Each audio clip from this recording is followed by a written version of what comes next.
বাংলাদেশি এক হাজি সাহেব বেশ আগে, সে সময় বিমান নাই, বাই রোড, জাহাজের পরে একটু বাই রোড খুলছে হজে যার। তো উনি হজে যাচ্ছে, বাঙালি হাজি সাহেব, যাই ইন্ডিয়ার মধ্যে তো যাইতে হয়। তো ইন্ডিয়ায় যাইয়া কলকাতাতে কলকাতাতে বাসে উঠছে। এখন বাস চলতেছে, বাসে উঠে হাজি সাহেবটা সিট পাইনি, দাঁড়ায় রয়েছে। দেখে যে সিটি বসা কায়দা মতো মোটা রানারা এক সাধু। তো সাধু ওনার কাছে জিজ্ঞেস করছে, দাদা आप कहाँ जाएंगे? আপনি কোথায় যাবেন? मैं हज को जाऊंगा। अच्छा, बहुत बड़ा मुबारक सफर है, मेरे गोद पे बैठो।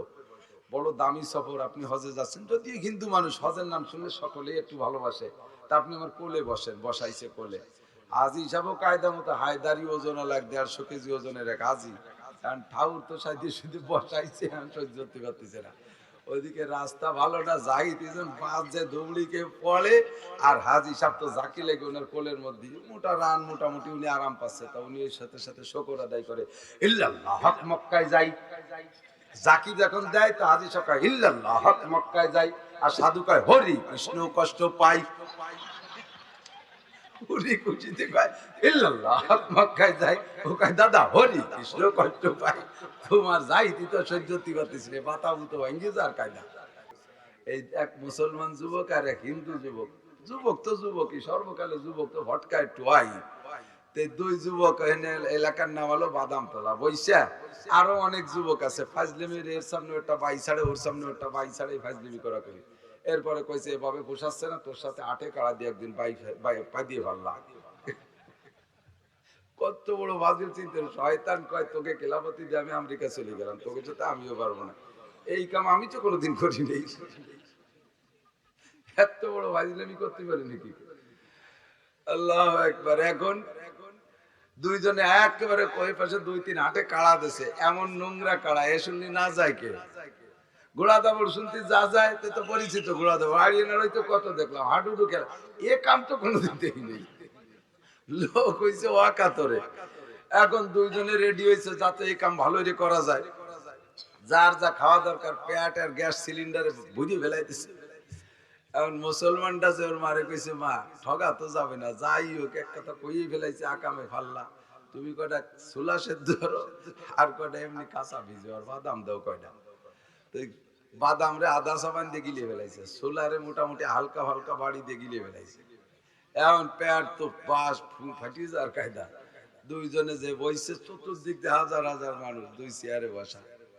এখন ওই হিন্দুটা যাই ওই মুসলমানটার মহির পর 2-3 বার মারিয়ে দিছে। ওর কিচ্ছু কয় না। আর একবার মারিয়ে দিলি যদি কিছু না কয়, তাহলে মুসলমানের ঠগা হিন্দুর জিতা হয়ে যাবে। হিন্দু মুসলমানকে মুখ শুকাই গেছে, হিন্দুরা তো হাসতেছে, এই চাইজকে হয়ে গেছে কাম। মুসলমানরা কিছু পারে না, শেষ মিনিটে এই পাল্লা দিছিলাম, তাও পারলো না। এরপরে 2টে দিয়ে যাওয়ার পরে 3 নম্বর বারে চান্স নিছে, হ্যাঁ রেডি হও। ও যাইয়ে করছে কি, পাছার কাপড় সরাইয়ে মুখ বরাবর মারিয়ে দিয়েছে, সোলার বাদাম যা ছিল সব একবারে বার হইয়া ওর মুখতে পাততালি বলতে ভিজে গেছে। সবাইকে একে বাদে আগা সারা। বর্তমানে তো শিক্ষা সফরের গাড়ি রাস্তা ভরিয়ে কুদ কুদ করতে করতে দৌড়তে দাঁড়িয়ে রয়েছে। আর সামনে বিশাল ব্যানার, শিক্ষা সফর, যারা শিক্ষা অর্জন করতে যাচ্ছে সুবহানাল্লাহ। যাচ্ছে কোন জায়গায়? কুয়াকাটা বিশাল একটা বিশ্ববিদ্যালয় তৈরি হয়েছে, কক্সবাজারে বিশাল একটা আন্তর্জাতিক খ্যাতি সম্পন্ন বিশ্ববিদ্যালয় তৈরি হয়েছে। সেখানে যাচ্ছে লেখাপড়া করতে। এদেশের স্কুল কলেজের মাস্টাররা পড়াই সত্যি হচ্ছে না, ওখানে যে পড়িয়ে আসতে হবে। কি বলাবে? যাইয়া ছাড়িয়ে দেবে, জোড়া জোড়া যাইয়া বসে বসে তসবিতে পেয়ে সুবহানাল্লাহ সুবহানাল্লাহ করবে, তাই নাকি? আকাম কুকাম যা আছে সরের উপরে করবে, সরেও নাপাক করে ধুয়ে আসে। এরপরে আল্লাহ কাজে নাসির, তুরা তো মৌলবীরা কান্নাকাটি করে, সরেরও গোসল ফরজ হয়ে গেছে, এই জন্য 10 হাত পানি উঠে মাঝে মধ্যে সুবতি হয়। এর নাম হলো জলোচ্ছ্বাস। এর নাম কি? জলোচ্ছ্বাস। এই শিক্ষা সফর আলারা সারা দেশটারে নাপাক করে ফেলাবে বর্তমানে। সুবহানাল্লাহ জোরে কর না খা। হ্যাঁ যুবকরা, শিক্ষা সফরে কোন জায়গা যাস, কি শিখতে যাস? কইতে গেলে তোমার সমালোচনা করা লাগে, একেবারে বাস্তব যা চোখের সামনে দেখি। কত কয়েক বছর আগে শিক্ষা সফরের কোনে গেছি কুয়াকাটা মাহফিলি। তা রাতের বেলা মাহফিল শেষে মনে করলাম কি যে যাই একটু দেখে আসি। আমি এর আগে পরে যাইনি কোনোদিন। গাড়ি আছে আমার সাথে 2-3 হুজুর, তারাও কা হুজুর চলেন যাই একটু দেখে আসি। তো যাইতে যাইতে লাস্টে যে ফেরিটা, ওই ফেরির উপর উঠছি যখন রাত 2-2:30 বাজে, আমরা গাড়ি নিয়ে ওঠার সাথে সাথে পিছনে 2টে বাস উঠলো। টের পেলাম যে 2টে বাস উঠছে। বাস 2টে ভিতরে ফেরির মধ্যে যে থামানোর সাথে সাথে ধুম ধাক্কা শুরু হয়ে গেছে। সে ফেরি কেমন ভেঙে যাচ্ছে, আমরা দরজা খুলিস নি, মনে হয় মারামারি লেগে গেছে। জানলার ভাগ্যে দেখি মারামারি লাগে নাই, ওই 5-7টা এরকম গোল হয়ে ধরে খালি লাফাচ্ছে, খালি লাফাচ্ছে, বান্দরের মতো খালি লাফাইতে তেলাছে। এই যে লাফালাফি, এরপরে বেরোলাম, বেরোনোর পরে লাইট তো ফেরি লাইট জ্বালানো, অন্যদিকে তো কিছু কিছু আছে ইউটিউবের জগৎ, তো অনেকে আমার পরিচিত আছে, কেউ কেউ আমার, আমি না চিনলে আমারে জানি, ওরা আমারে দেখে থেমে গেছে। নারী পুরুষ মায়া মদ্দা একসাথে নাস্তি তালে রয়েছে। এরপরে যারা চেনছে ওরা আর কি সিনেটে থামা, হুজুর হুজুর থামাইছে। আমি তাকে কি খবর, তোরা কোন জায়গায় তেছিস, কোথায় যাচ্ছিস? আমরা জাহাঙ্গীরনগর বিশ্ববিদ্যালয়ের স্টুডেন্ট, আমরা যাইতেছি শিক্ষা সফরে। বাংলাদেশের সবচাইতে বড় বিশ্ববিদ্যালয় জাহাঙ্গীরনগর, সেই জায়গায় ডক্টররা ছাড়া কোনো সাধারণ অধ্যাপক প্রফেসর নাই, সব ডক্টর। IBA পাস কোনো শিক্ষক নাই, সব ডক্টর, বিদেশের ডিগ্রিধারী। তাদের কাছে পড়িলে যেটুকু বাকি আছে তাই শিখতে যাচ্ছিস তোরা? কি কি বাকি আছে? যা বাকি আছে তার খানিক করলি নাকি? এই যে জড়াই ধরিয়ে নারী আর পুরুষ একসাথে ফালাচ্ছে, যুবতী যুবতী মাইয়েরা, যুবক যুবক ছেলেরা। যে মেয়েগুলো গেছে ওই ছেলেগুলো তাদের আব্বাও হয় না, তাদের আপন ভাইও না, তাদের মামাও না, তাদের ছেলেও না, তাদের ভাগ্নেও না, তাদের ভাইয়ের বেটাও না। যাদের সাথে বিয়ে হারাম এমন কেউ না, যাদের সাথে বিয়ে তো দূরের কথা, আকামও হালাল হয়ে গেছে, সেইগুলো নিয়ে গেছে ফালাতি ফালাতি। এই যে যে মেয়েগুলো গেল, ওকে আব্বারা বাড়ি আছে, ও আব্বারা তোমরা কারা? এই আব্বারা কারা? মাইয়ে গেছে লেখাপড়া করতে ঢাকা বিশ্ববিদ্যালয়, এখন উল্টোই নাম কতিয়া কলি তো আমার নামে অ্যারেস্ট হয়ে যাবো, আমি বদনাম হয়ে যাবে। সে জায়গার থেকে ব্যবসা হয়ে বাড়ি আসতেছে, কথা বলেন ঠিক না? সে জায়গার থেকে ব্যবসা হয়ে বাড়ি আসতেছে, এইভাবে আকাম করতে পাঠাই দিচ্ছে। আর তুমি মসজিদে যে সুবহানাল্লাহ যে কেন মারতেছ, তসবিহ বলে সুবহানাল্লাহ, সুবহানাল্লাহ কয়ে কেন মারছে, একজন নাকে লাগে শীতে, ওরে আল্লাহ, সুবহানাল্লাহ, ওরে আল্লাহ কেন মারতেছি মসজিদে, যার তোর মাইয়ে গেছে ও জায়গা বান্দর মতো হালাতি। শালা নুসর গোষ্ঠী বাংলা না কলি হয় না, কি চালাই পড়ে গেছে। আমার আসলে ওয়াজ করা সাজে না। ঘরে বৈশা সুবহানাল্লাহ যে কেন মারার মাইয়েটারে ছাড়িয়ে দিয়েছ বিশ্ববিদ্যালয়, কাদের সাথে রাতবার ঘুরে বেড়ায়, এক এক মাইয়ের 14-15 জামাই, চিনতে করতে পারো? এই সমস্ত শিক্ষা সফরে আকামে ছাড়িয়ে দিয়েছ, কবিরা গুনাহ। তোমাদের কারণে খোদার গজব বাংলার জমিনে আসে, কথা কোন ঠিক কি ঠিক না? প্রেসিডেন্ট এরশাদ সাহেব আমল করে দেখাইছিল, মনে আছে নাকি মুরব্বীরা? মাশাআল্লাহ, আমার ভালো করে মনে আছে। 6 ইঞ্চি ব্লাউজ পরা বেটিরা যখন রাস্তাঘাটে বেরোইছে, আর মীরা যাইয়া আলকাতরার পালিশ দিয়ে দিয়েছে সুন্দর করে। আলকাতরায় ওই সাজেটুক বার হয়ে রয়েছে, ওইটুকু কাপড় আলকাতরায় দিয়ে কাপড় বানাই দিয়েছে। আমার বাড়ি রাজমিস্ত্রিরা কাজ করে, টাইলস মিস্ত্রি কাজ করতে, তাই একটা আছে মোটামুটি ভালো ধার্মিক তবলিগের লোক, আর 2-3 আছে ওই ফাঁসা বাইরের পার্টি। এমন প্যান্ট পরছে, সে যখন কাজ করে এই প্যান্ট সরিয়ে যাইয়ে আর ক্লাসের ওই ধারে, মানে বেনাফুল বর্ডারে ওই ধারে আগে দিনই প্যান্টে বাড়াবে না, এইরকম পাশার ওই পাশে শিয়ের মিয়ের যা আছে সব দেখা যাচ্ছে। লজ্জায় বলি যে আমার ছেলে পেলেরাও ঘুরতেছে, ও যদি ওর ভাষা বার, ওই যে ভাষার লোকজন সব দেখা যায়, লজ্জা হবে না? আমি বললাম যে ওর হেড মিস্টার, তুই এই সমস্ত ন্যাংটাগুলো আনছিস, ওর রাগারাগি আর শোনে না, ও কাছে কি করনি, তুই খালি মাল মশলা নিয়ে ওর ভাষার দ্বারা নিয়ে গেছে। কি ওর ভাষা বিলাসটা ধরে দেবো, শয়তানের প্যান্টের ভাষা কীর্তি পাচ্ছিল, ভাষা বিলাসটা ধরে দেবো। তা আরবিরা ওই সময় মহিলাকে প্যান্ট প্লাস্টার করছে, পালিশ দিয়ে দিয়েছে আলকাতরা দিয়ে। হয়তো সারা বাংলাদেশে গোটা 50 মহিলার পেটে আলকাতরা মাখাইছে। গোটা বাংলাদেশের সমস্ত মহিলার ব্লাউজের রুহু হয়েছে, বলিয়ে লম্বা হয়ে গেছে। ব্লাউজটার বড় হই নেই, বাপের শার্ট গায়ে দিলিও দেয়া লাগছে, প্যান্ট বাইরেনো ব্লাউজ ফিরে বাইরে যাওয়ার কায়দা নেই। মাথা খালি মাথা লাগে, মাথায় চুলির মধ্যে আলকাতরা মাখাই দিছে, কোন দিক কি জ্বালা। এরপরে এই আলকাতরা কে মাথাইতে ছাড়ানো সম্ভব? নাইড়ি উড়ি একেবারে মহিলাকে নেড়া শুরু হয়ে গেছে। আলকাতরা মাখাই দিলি বাড়ি যায়, আলকাতরা সামান্য দুলি ছাড়ায় না, তারপরে সে নেড়ি হইয়ে ফিরে ঘুরাইতে শুরু করা লাগছে। নবী এরপরে জাহান্নাম জান্নাত দেখে জাহান্নামের মধ্যে ঢুকছে, ঢুকে যা দেখলেন তার মধ্যে এটাও একটা, যে নারীরা ল্যাংটা হয়ে দাঁড়িয়েছে, তাদের শরমগায়ে নারী ভুড়ি পয়সা পুজ হয়ে বেরোচ্ছে, এক শ্রেণীর পুরুষরা খাচ্ছে। হুজুর বললেন এরা কারা, ওরা কারা? জিবরাইল বলেন মহিলারা হলো জেনাখোর, ব্যভিচারিণী নারী। আপনার উম্মতের জেনাখোর নারী মনের আনন্দে জেনা করেছে, স্বামী বিদেশে, বাড়ি থেকে দুনিয়ার পুরুষে নিয়ে রাতের বেলা বসে বসে আড্ডা করে, দিনের বেলা আড্ডা করে। এরকম কিছু আল্লাহওয়ালা মহিলা আছে না সমাজে? কতক্ষণ আছে না? আবার উপরে উপরে উড়ি সুবিশাপ, জন্মের সুবিশাপ, বোরকা ছাড়া একের পায়খানায়ও যায় না, দস্তারখানে বিড়িও খায় দস্তারখানে, এত বড় সুবিশাপ। আবার তলে একের তল গুজার গরু, এর সাথে ওর সাথে গোপন পীড়িত, বসে বসে স্বামীটা বিদেশে থাকে, তোমারে রেখে গেছে আমানত, তোমার ভরণ পোষণের জন্য না, সে মোটা টাকা কামাই করতে গেছে। আজকে তারে তুমি বিদেশে যাওয়ার অনুমতি দিয়ে তুমি বাড়ি বসে টালটু বাল্টু করতেছো। তোমার যে তুমি মহিলা, তোমার আমল নামায় যে পরিমাণ গুনাহ হয়েছে তার শাস্তি হলো নারী ভুড়ি পচে বের হবে, নারী ভুড়ি পচে বের হবে, গুনাহ মোচন হওয়া পর্যন্ত বের হবে। আর এগুলো খাবে কারা?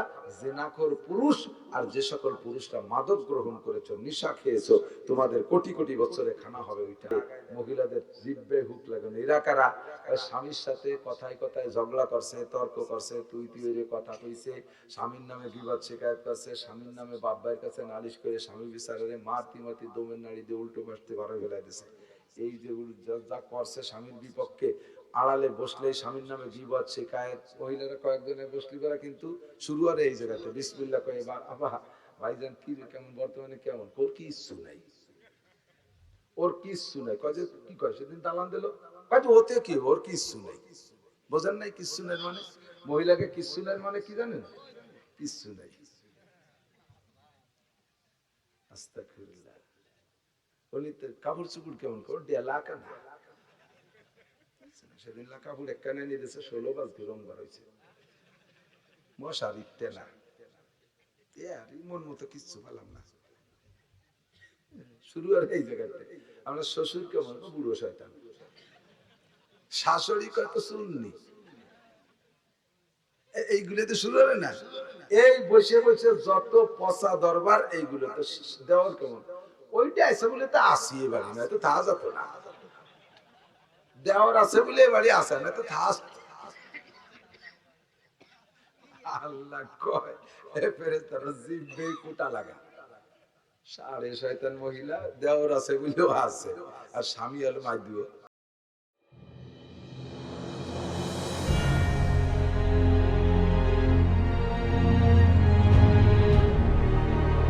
আরটি মিডিয়া সেন্টার, দেশ ও ইসলামের কথা বলে।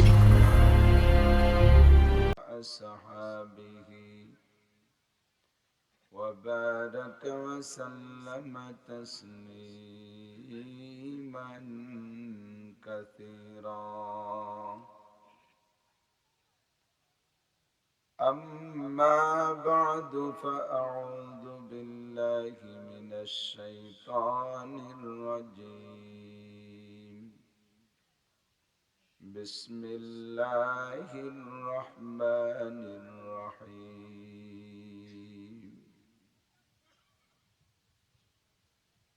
سبحان الذي أسرى بعبده ليلا من المسجد الحرام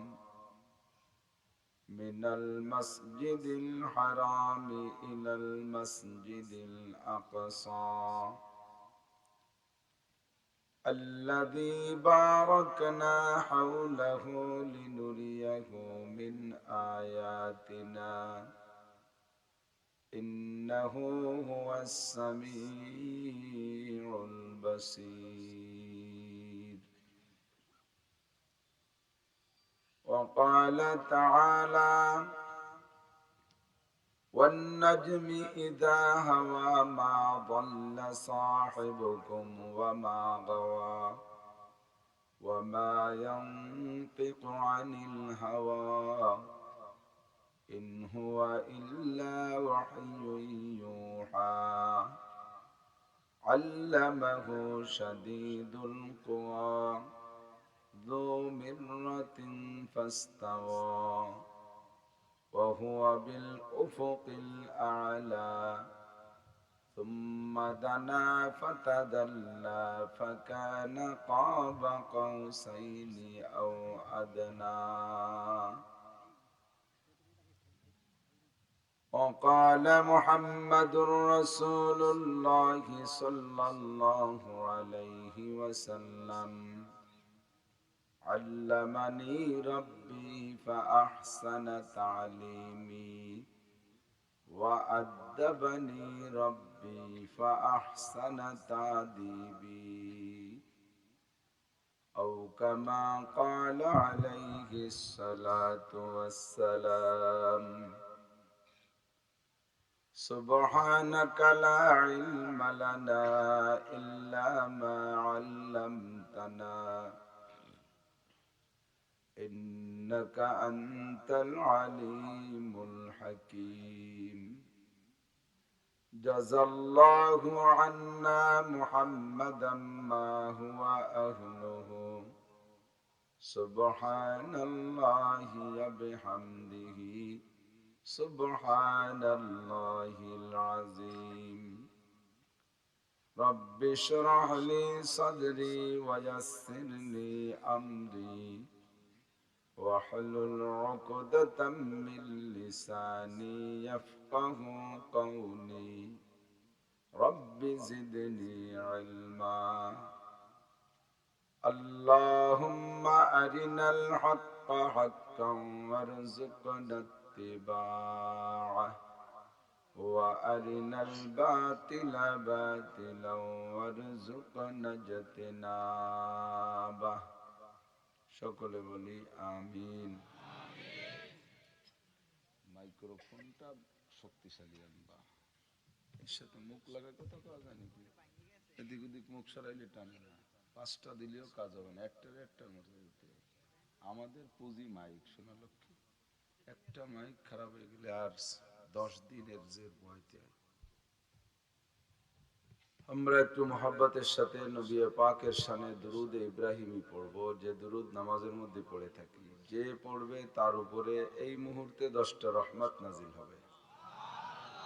আল্লাহুম্মা সাল্লি আলা মুহাম্মাদিন ওয়া আলা আলি মুহাম্মাদ কামা সাল্লাইতা আলা ইব্রাহিম ওয়া আলা আলি ইব্রাহিম إنك حميد مجيد اللهم بارك على محمد وعلى آل محمد كما باركت على إبراهيم وعلى آل إبراهيم إنك حميد مجيد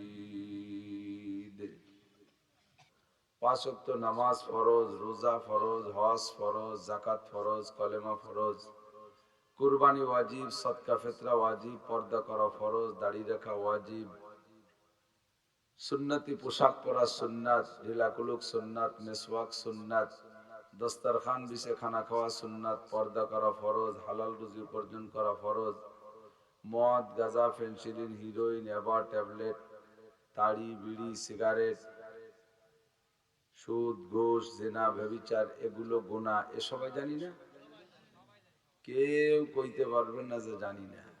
অস্বীকার করার কোনো উপায় নাই।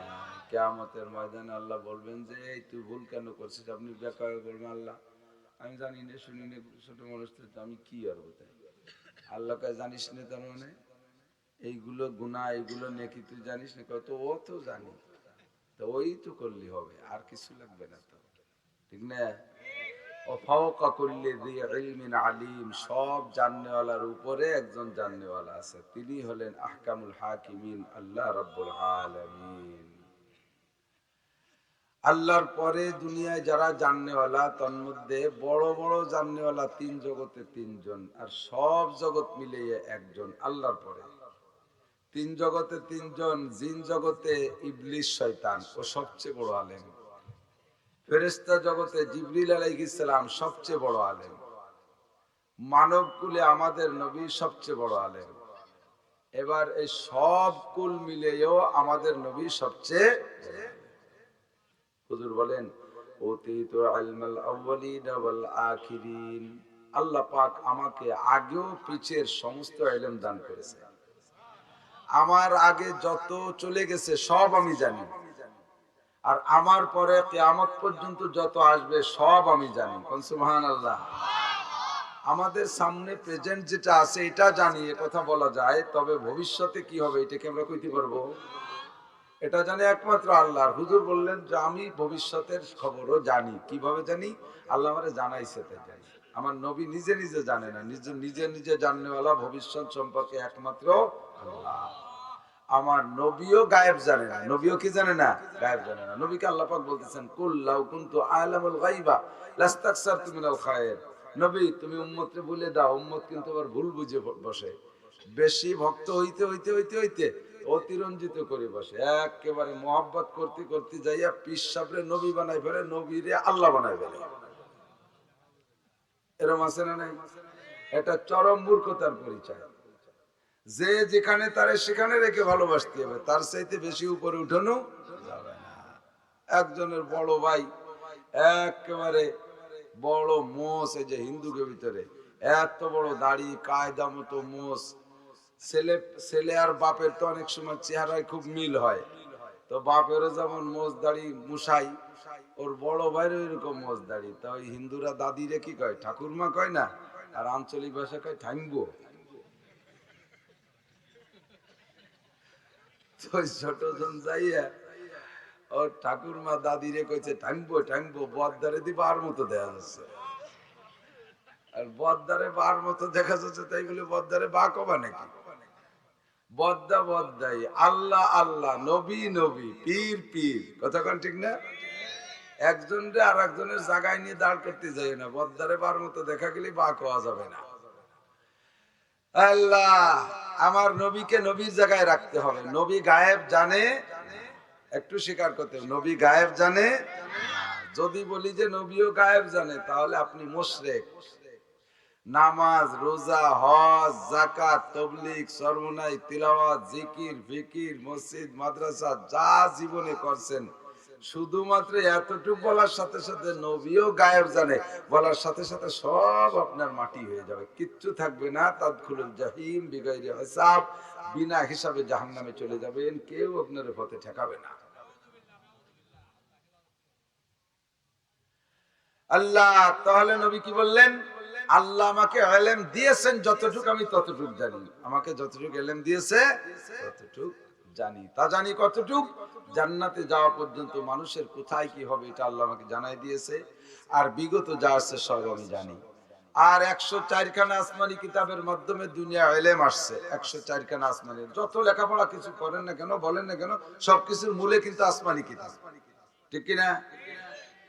আল্লাহ এই 104 খানা আসমানি কিতাব জিবরিল আলাইহিস সালাম নবীদের কাছে বহন করে নিয়ে আসছেন, এজন্য ওই কিতাবের ইলম জিবরাইলের ছিল।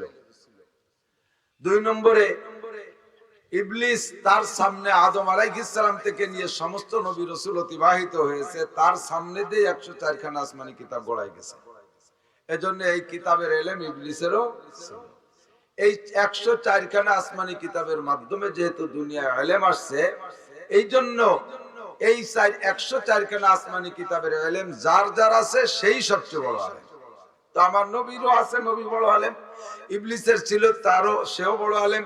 জিবরাইলের আছে, সেও বড় আলেম। তিনজনের ভিতরে রোল নাম্বার 1 মুহাম্মদুর রাসূলুল্লাহ সাল্লাল্লাহু আলাইহি ওয়াসাল্লাম। কারণ কি? আমার দিক লক্ষ্য করতে হবে, যুব সমাজকে আমার বেশি টার্গেট। বুড়োদের ওয়াজ আমি খুব একটা করি না, কারণ বুড়োরা এমনি মুনিশি হয়ে গেছে।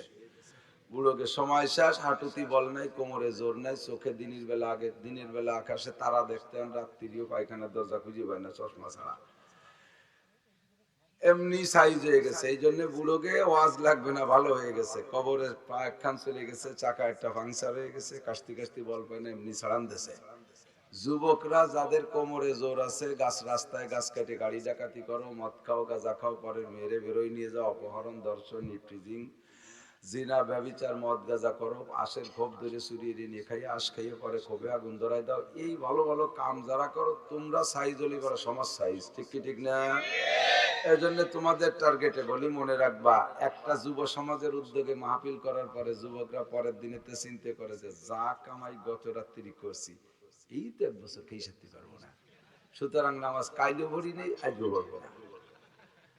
তোমাদের এইরকম মাহফিলের দাম নাই তা কব না, তোমাদের ধন্যবাদ যে তোমরা যদি ইচ্ছে করতে একটা গান দিতে পারতে, তা না দিয়ে যে মাহফিল দিছো, এতে যত মানুষ অশ্বিনে যত নেকি পাইবে, সমপরিমাণ নেকি এই সমাজের প্রত্যেক একজন যুবক পাবে। এখন নেকি তো তুমি আজকে রাত্রে অনেক কামাই করছো, কিন্তু পরের দিন যে পরিমাণ খরচ করতেছো, তাতে তো এই নেকি তুই কুলোই পারতেছে না। কামাই করছো 3 টাকা 14 যদি খরচ করো, তাহলে কত লস থাকে? 8 আনা 1400 এবার হুলা ঘন্টা বুঝা সামান দিছে 14 সিকি মানে 3.5 টাকা 12 সিকি 3 টাকা 14 সিকি 3.5 টাকা কামাই করছে আজ রাতে 3 টাকা ভালোই কামাই কিন্তু খরচ করে ফেলতেছে 3.5 টাকা 8 আনা লস থাকবে এই জন্য তোমাদের উদ্দেশ্যে আমার বক্তব্য যে জানার চাইতে মানার দাম বেশি জানো খুব ভালো তো এই তিনজনের মধ্যে বড় আলেম আমার নবী কেন কারণ নবীর রোল নাম্বার 1 হওয়ার কারণে নবী জানেন মানেন বোঝেন আমল করেন চারটি প্রশ্ন কয়টা জানবা বুঝবা মানবা আমল করবা আর আমার নবী এই চার প্রশ্নে 400 কারণ সুবহানাল্লাহ জানেও 100 বোঝেও 100 মানেও 100 আমলেও 100 golden A plus GPA pass 5 class pass মেধা তালিকায় 1 নাম্বার মুহাম্মদুর রাসূলুল্লাহ সাল্লাল্লাহু আলাইহি ওয়াসাল্লাম 2 নম্বর জিবরিল আলাইহিস সালাম রোল নাম্বার কারণ ওনার উপরে প্রশ্নই একটা কম প্রশ্ন ওনার তিনটে তুমি জানবা তুমি মানবা তুমি বুঝবা জিবরাইলের আমল নাই নামাজ নাই রোজা নাই হজ নাই যাকাত নাই পর্দা নাই পশিদানা নাই ইনকাম করার চিন্তা নাই তাবলীগ নাই সরমুনাই নাই মসজিদে ইমামতি করা নাই মুয়াজ্জিনি করা নাই কোনো আমল জিবরাইলের নাই আছে নাকি এগুলো তো উনি তিন সাবজেক্টে 300 ওনার রোল নাম্বার 1 2 3 নম্বরে মিস্টার ইবলিস তার কাছে প্রশ্ন আল্লাহর চারটি হ্যাঁ ইবলিস তুই জানবি তুই মানবি তুই বুঝবি তুই আমল করবি তো ইবলিস 4 সাবজেক্টে 3টে 300 পাইছে জানে 100 100 একটুও কম জানে না আমার মতো মৌলবীরে 1 মিনিটের মধ্যে গোলবানি খায় দিতে এত বড় পাক্কা বিজ্ঞ যোগ্য একজনে কইতেছে সেদিন যে হুজুর সারা পৃথিবীর নন্দিত একজন মানুষ তাবলীগী ইজতেমায় এত সম্মানের সাথে আসতো ইনি তো হুজুর কত বড় হুজুর আপনারা সেই হুজুরের বিপক্ষে কথা কন এই কই একটু দুর্বল করে ফেলতেছেন না এত বড় হুজুর আমি কি কব আমি বললাম উনি কি ইবলিসের চেয়ে বড় হুজুর কয় কি ইবলিসের চেয়ে বড় হুজুর এটা কথা হলো ইবলিস কট্ট হুজুর কয় ইবলিস তাওরাত জবুর কুরআন ইনজিল যত আসমানি কিতাব আছে সব কিতাবের আলেম যে হুজুরের প্রশংসা করতেছে হুজুর কি ইবলিসের চেয়ে বেশি আলেম রাই না তা তো না তো আবার উনি কয় লক্ষ বছর ইবাদত করছে ইবলিস 8 লক্ষ বছর ইবাদত করছে এখানে যারা বসে আছেন প্রত্যেকের পাছার নিচের জায়গার তলে ইবলিসের সিজদা দেওয়া আছে আসমান জমিনের কোথাও তার সিজদা দিতে বাকি নাই লক্ষ লক্ষ কোটি কোটি ফেরেশতাদের সামনে মুআল্লিমুল মালাকুত বলা হয় কেউ কেউ বলে যে ফেরেশতাদের লিডার ফেরেশতাদের উস্তাদ ফেরেশতাদেরকে বসে বসে সামনে কি কাজ করবে তার প্রশিক্ষণ ওই ভদ্রলোক দিত সেই ভদ্রলোকের নাম আযাজিল ইবলিস শয়তান আল্লাহ কয় ফখরুজ ফা ইন্নাকা রাজিম তুই যত আবেদার বুজুর্গ হইস না কেন একে পাদে আগা সারা গ্রাম্য বাংলায় কয় কি এক কথায় শেষ একে পাদে আগা সারা আল্লাহু আকবার আমাদের ওই পাশে বেশ কিছুদিন আগে আজ থেকে 40-50 বছর আগে এই এক মুসলমান যুবক আর এক হিন্দু যুবক তো যুবকই সর্বকালে যুবক তো ভটকায় টুয়াই তে দুই যুবক এলাকার নাম হলো বাদামতলা বইসা আরো অনেক যুবক আছে ফাজলিমির এর সামনে একটা বাই ছাড়ে ওর সামনে একটা বাই ছাড়ে ফাজলিমি করা করি এরপরে কইছে এভাবে পোষাচ্ছে না তোর সাথে 8 কাড়া দিয়ে একদিন বাই দিয়ে ভাল্লা কত বড় বাজে চিন্তা শয়তান কয় তোকে খেলাফতি দিয়ে আমি আমেরিকা চলে গেলাম তোকে যেতে আমিও পারবো না এই কাম আমি তো কোনোদিন করি নাই এত বড় বাজলামি করতে পারি নাকি আল্লাহু আকবার এখন দুইজনে একেবারে কই পাশে 2-3 হাটে কাড়া দিছে এমন নোংরা কাড়া এ শুনলি না যায় কে ঘোড়া দাবড় শুনতে যা যায় তে তো পরিচিত ঘোড়া দাবড় আরিয়ানার হইতো কত দেখলাম হাডুডু খেলা এ কাম তো কোনোদিন দেখি নাই লোক হইছে ওয়াকাতরে এখন দুইজনে রেডি হইছে যাতে এই কাম ভালো করে করা যায় যার যা খাওয়া দরকার পেট আর গ্যাস সিলিন্ডারে বুঝি ফেলাইতেছে এখন মুসলমানটা যে ওর মারে কইছে মা ঠগা তো যাবে না যাই হোক এক কথা কইই ফেলাইছে আকামে ফাল্লা তুমি কয়টা ছোলা সেদ্ধ ধরো আর কয়টা এমনি কাঁচা ভিজে আর বাদাম দাও কয়টা তো বাদাম রে আদা সাবান দিয়ে গিলে ফেলাইছে ছোলারে মোটামুটি হালকা হালকা বাড়ি দিয়ে গিলে ফেলাইছে এখন পেট তো বাস ফাটি যার কায়দা দুইজনে যে বইছে চতুর্দিক দিয়ে হাজার হাজার মানুষ দুই চেয়ারে বসা এখন ওই হিন্দুটা যাই ওই মুসলমানটার মহির পর 2-3 বার মারিয়ে দিছে ওর কিচ্ছু কয় না। আর একবার মারিয়ে দিলি যদি কিছু না কয় তাহলে মুসলমানের ঠকা হিন্দুর জিতা যাবে। হিন্দু মুসলমানকে মুখ শুকাই গেছে, হিন্দুরা তো হাসতেছে, এই চাইজকে হয়ে গেছে কাম। মুসলমানরা কিছু পারে না, শেষ মিনিটে এই পাল্লা দিয়েছিলাম, তাও পারলো না। এরপরে দুইটা দিয়ে যাওয়ার পরে 3 নম্বর বারে চান্স নিছে, হ্যাঁ রেডি হও। ও যাইয়ে করছে কি, পাশার কাপড় সরাইয়ে মুখ বরাবর মারিয়ে দিয়েছে। সোলার বাদাম যা ছিল সব একবারে বার হইয়া ওর মুখতে পাততালি বন্ধু ভিজে গেছে। সবাইকে একে বাদে আগা সারা। ও সব কয়টা দিয়েছে, রেজাল্ট পাইছে একটাই মার্ক বেশি পেয়ে গেছে। তো যত বড় হুজুর হোক না কেন, ইবলিসের চেয়ে বড় হুজুর পাওয়া কঠিন, কথা কন না কেন? আল্লাহর সামনে বৈশা কতবার শুধু আল্লাহকে সরাসরি দেখে নাই, বাকি আর সব কিছু দেখেছে। আরশ, কুরসি, লৌহ কলম ইত্যাদি ইত্যাদি যা দেখার ওই পাশে সব দেখছে, জান্নাত জাহান্নাম সবই দেখতেছে। আল্লাহু আকবার, কত বড় পণ্ডিত। তাহলে আমাদের দেশে যত বড় হুজুর হোক না কেন, ইবলিসের চেয়ে তো বড় না। সেই ইবলিস যদি মাইর খেয়ে যাইতে পারে এক সিজদা না দেওয়ার কারণে, ও দোস্ত, তাহলে আমাদের দেশের বড় হুজুররাও সেই গুরুর হাতে ধরা পড়তে পারে কি পারে না? সুতরাং ওই নিয়ে কোনো গর্বের বিষয়। বহুত বড় হুজুর, রি আল্লাহ কত বড়, এইকে চোখ পাক্কায় পড়ার কোনোই করবার নেই, কারবার নেই। তার চাইতে ছোট একজন সাধারণ ইরি ধান লাগান একটা মূর্খ কৃষক, তাকে আল্লাহ তাআলা পাক্কা ইমানের পর রাখলে রাখতে পারে। কতক্ষণ ঠিক? আপনারা অনেক ভালো আছেন। শেখ সাদি রহমাতুল্লাহ আলাইহি বলেন, আমিও না দা পরিশা রোজগার, আমিও না দা পরিশা রোজগার, বেজদা নেশমন্দ না পরহেজগার। সাধারণ আম পাবলিক যদি আবেদ হয়, ইবাদত বন্দেগী করে, ওলামায়ে হক্কানির কাছ থেকে মাসালাগুলো জানি জেনে আমল করে, তাহলে ওই বড় পণ্ডিত হুজুর যে কোনো আমলের মধ্যে নাই, আরো বেআমলের প্রশিক্ষণ দেয়, আরো কি করে, বেআমলের প্রশিক্ষণ দেয়। তার চাইতে সাধারণ পাবলিকের দাম আল্লাহর কাছে অনেক অনেক গুণ বেশি। কোন আলহামদুলিল্লাহ, আপনাদের অনেক দাম। আমি নিজেই তো বড় সন্দিহান, নিজেই বড় সংকিতের মধ্যে থাকি সর্বক্ষণ। মাইক পাইছি সুন্দর, শ্রোতা পাই কত, আদর কদর কত বেশি। প্রধানমন্ত্রীর মতো স্লোগান দিয়ে আমাকে স্টেজে উঠায়, আমার অপেক্ষায় 10-20 খান গাড়ি যাই এয়ারপোর্ট থেকে আমাকে ইস্তেকবাল অভ্যর্থনা করে। এই যে সুনামে ফাইটে যাচ্ছে আর জম্মের কা খাচ্ছি, এই পর্যন্ত শেষ না হয়ে যায়, পরকাল কি শূন্য নাকি তা আল্লাহই জানে। খুব ভয় হয়, খুব ভয় লাগে যে আখিরাতে আমাকে খালি হাতে উঠতে না হয়। আপনারা একটু দোয়া করেন যেন আমি বিপদ থেকে বেঁচে যাই সেদিন, আল্লাহ যেন আমারে মাফ করে দেয়। একটু বলেন না আমিন। আপনারা জান্নাতে চলে যাবেন, আমারে যদি গলায় দড়ি দিয়ে টানতে টানতে নিয়ে যায়, আমার এক তো জাহান্নাম, 2 নম্বরে অপমানের শেষ নাই। সেদিন আমাকে ঠাট্টা করে বলা হবে, কি ব্যাপার, দুনিয়ার থেকে মোটা পয়সার মোটা সম্মান এগুলো নিয়ে আসছো, যাও এখন জাহান্নামে যাও, যা কামাই করছো সব দুনিয়ার থেকে খাইয়েছো, কিচ্ছু তোমার নাই, 0 + 0 = 0। যাও, আমার উপায় নাই, কোনো উপায় নেই, আল্লাহ তুমি মাফ করে দাও। ইবলিস 3 প্রশ্নে 300 মার, জানে ভালো, মানেও ভালো, মানা মানে বিশ্বাস করা। আল্লাহর আখিরাতের জগতে যা কিছু আছে কোনটা ইবলিসকে ওয়াজ করা লাগে না, ও সব বিশ্বাস করে, তথা ওরই চোখের সামনে।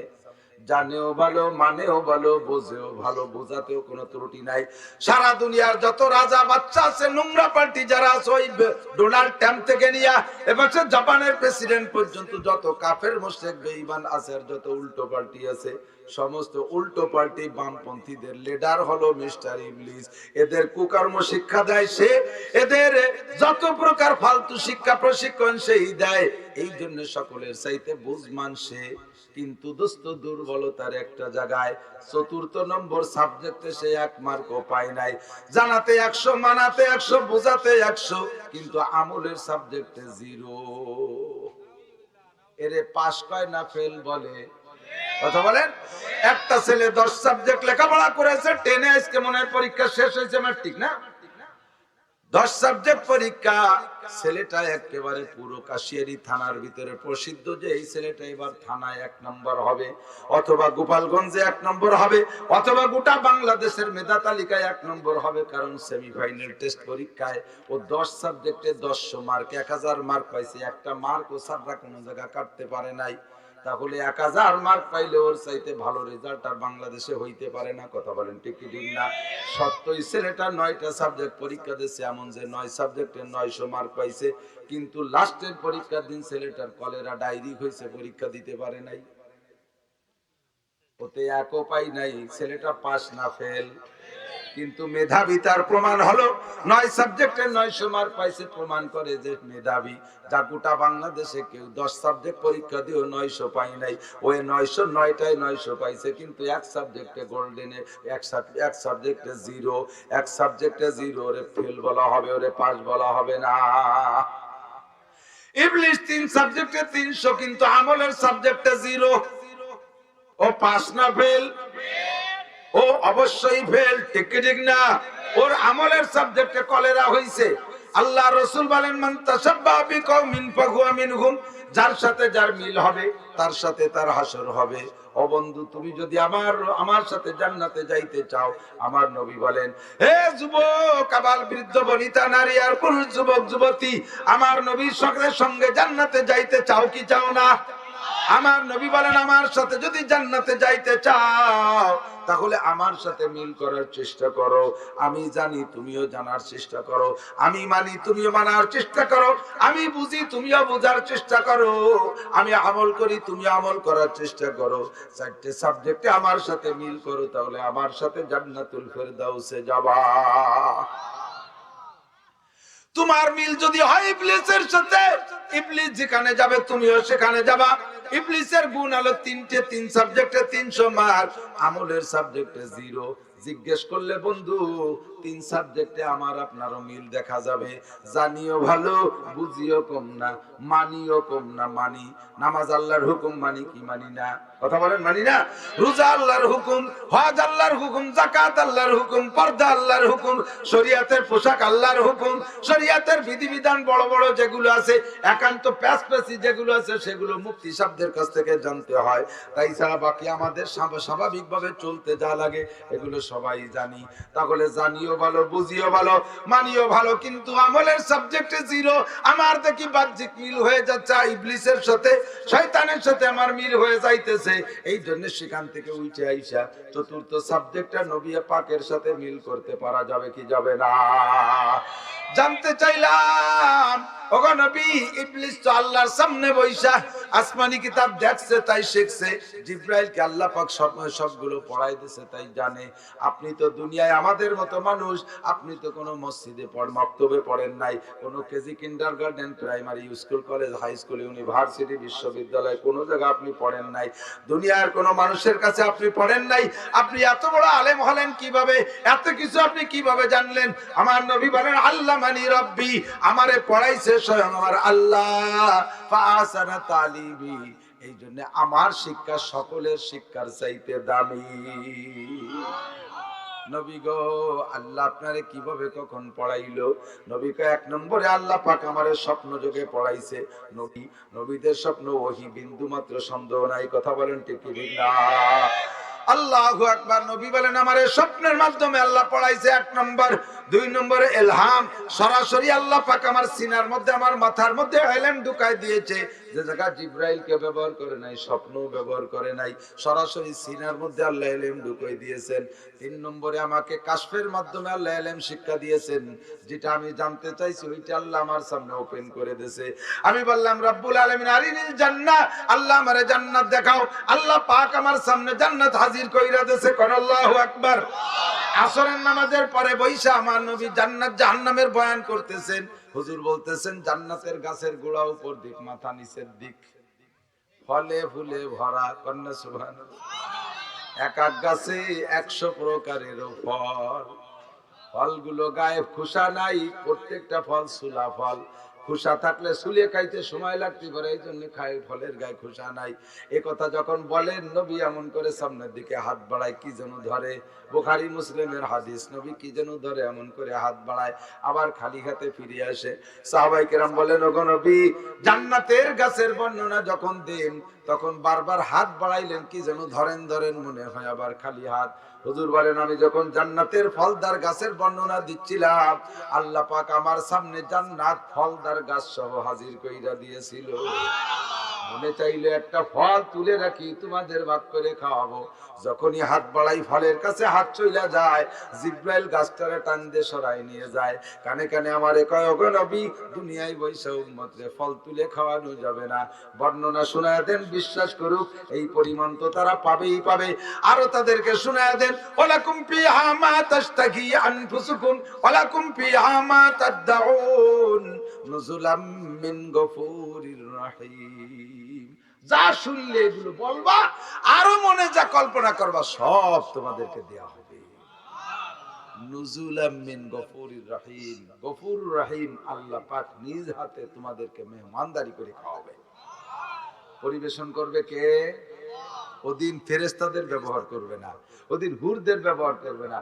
হুর আর ফেরেশতার গেলমান দিয়ে শুধু খাবারগুলো সামনে দেবে, আর ওখান থেকে লোকমা দইরা একেবারে জান্নাতি জিয়াদাতু কাবিদিন মিনাল হুত, জান্নাতি মাছির কলিজার এক সাইডে একটা টিউমারের মতো বাড়তি, ওই ডেরে কাইটে ভুনা কইরা জান্নাতি রুটিদের লোকমা বানাইয়া একে টাইমে সব জান্নাতির মুখে উঠাই দেবে। আকপাস হবে না, আকপাস হবে না যে ওই পাশে খাওয়াতে খাওয়াতে এই পাশে আসতে আসতে এই পাশে আল্লাহ সেই থাকবে, এরকম না। সবাই একটাই আল্লাহ মুখে উঠে দেবে, কন্যা সুবহানাল্লাহ। গত কয়েক বছর আগে আমাদের বাংলাদেশের উলামায়ে কেরামদেরকে মাননীয় প্রধানমন্ত্রী বঙ্গভবনে, প্রধানমন্ত্রীর নাম বঙ্গভবন না, গণভবন, প্রেসিডেন্টের নাম হলো বঙ্গভবন, তো গণভবনে হুজুরদেরকে দাওয়াত দিয়ে এনেছে প্রায় 300 হুজুরে। হুজুররা খেয়ে এসে যে প্রশংসা করলো, সত্যি প্রশংসনীয় কাজও করছে প্রধানমন্ত্রী। সাধ্য অনুযায়ী শালীনতার সাথে সাক্ষাৎ করছে উলামায়ে কেরামের সাথে।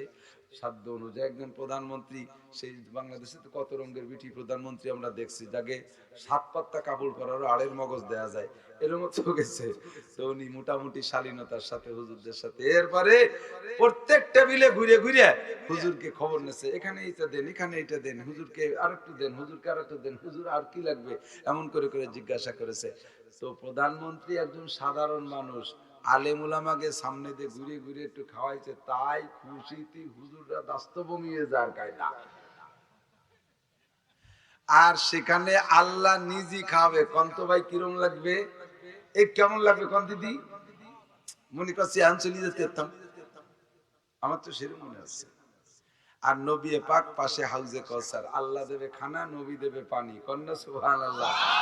খাদেমদার দুইজন দেখছেন, কেইসা খাদেমদার, আল্লাহ দেবে রুটি, নবী দেবে আল্লাহ। ওদিকে সামনে খাওয়ার সময় হুররা আবার নাচ, যুবকরা দেখছে, হ্যাঁ দুনিয়ার একটার পিছে ঘুরতে ঘুরতে তুই বুড়ো হয়ে গেলি, তার নাগালের দ্বারা যাবে। সেদিন 72 জন আসবে পড়তন তোর সামনে নাচতি নাচতি, নাহনুল খালিদাতু ফালা নাবিদু, গান গাবে, নাহনুল খালিদাতু ফালা নাবিদু, নাহনুন নাইমাতু ফালা নাবআসু, নাহনুর রাদিয়াতু ফালা নাসকাতু, তুবা লিমান কানা লানা ওয়া কুননা লাহু, আল্লাহু আকবার। নাহনুল খালিদাতু ফালা নাবিদু, আমরা চিরস্থায়ী তোমার সঙ্গে আছি, কোনদিন আমরা ধ্বংস হব না, সুবহানাল্লাহ।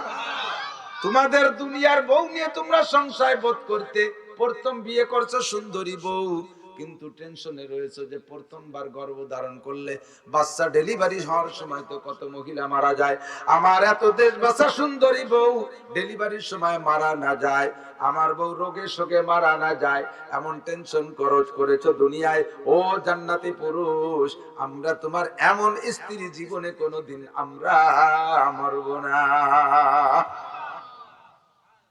নাহনুল খালিদাতু ফালা নাবিদু, নাহনুন নাইমাতু ফালা নাবআসু, আমরা তোমাকে আনন্দ দেব, আমরা তোমার নিয়ামত, আমরা কোনদিন এই নিয়ামত তোমার থেকে বিচ্ছিন্ন হব না। নাহনুর রাজিয়াতু ফালা নাসকাতু, তোমাদের দুনিয়ার বউ ছিল, তবে বউরা তোমাদের বউদের পছন্দ মতো সবকিছু না দিতে পারলে তোমাদের পর নারাজ হইয়া যাইতো। সন্ধ্যের সময় যদি এক গাদি এক জুড়ি চুসলো মাছ এনে বউর সামনে দিতে পারছো, সন্ধ্যের সময় যদি এক জুড়ি চুসলো মাছ দিয়ে কনছে, এগুলো কুটে কাটিয়ে রাত্রি ভাজি টাজি এবার ইত্যাদি রান্না করে জুড়ি ধরে কপাল বক্তে মারিয়ে দেয়। অনেক ভালো ভালো মহিলা আছে এগুলো করে, 14 গোষ্ঠী উদ্ধার করে দেয়, কথা বলেন ঠিক। শাড়ি চুরি পছন্দ মতো না হইলে বাজার দূরে চাইলে ফেলাই দেয়, পছন্দ মতো প্রসাদনী না হইলে সেটকি মারে, বেক্সি মারে, কত উল্টো পাল্টা করছে তোমার সাথে। একসাথে বলি বনাতই নেই। নাহনুর রাজিয়াতু ফালা নাসখাতু, আমরা জীবন ভরে তোমার পর সন্তুষ্ট থাকবো, কোনোদিন আমরা অখুশি হব না। তওবা লিমান কানা লানা ওয়া কুন্না লাহু, সৌভাগ্য তারা যারা আমাদেরকে পেয়েছে, আর আমরাও সৌভাগ্য তোমার মতো স্বামী পাইয়া। কি গান! এ যুবক, এই নারীরা, এই সুন্দরী নারীরা, হুরুন ইন, বড় বড় চোখালা চোখ বিশিষ্ট নারীরা তোমার সামনে ড্যান্স করবে, আর আল্লাহ তোমারে মুখে উঠে খাওয়াবে, নবী তোমারে হাউজে কাউসার পান করাবে। এর নাম হলো নুজুলাম মিন গফুরির রহিম।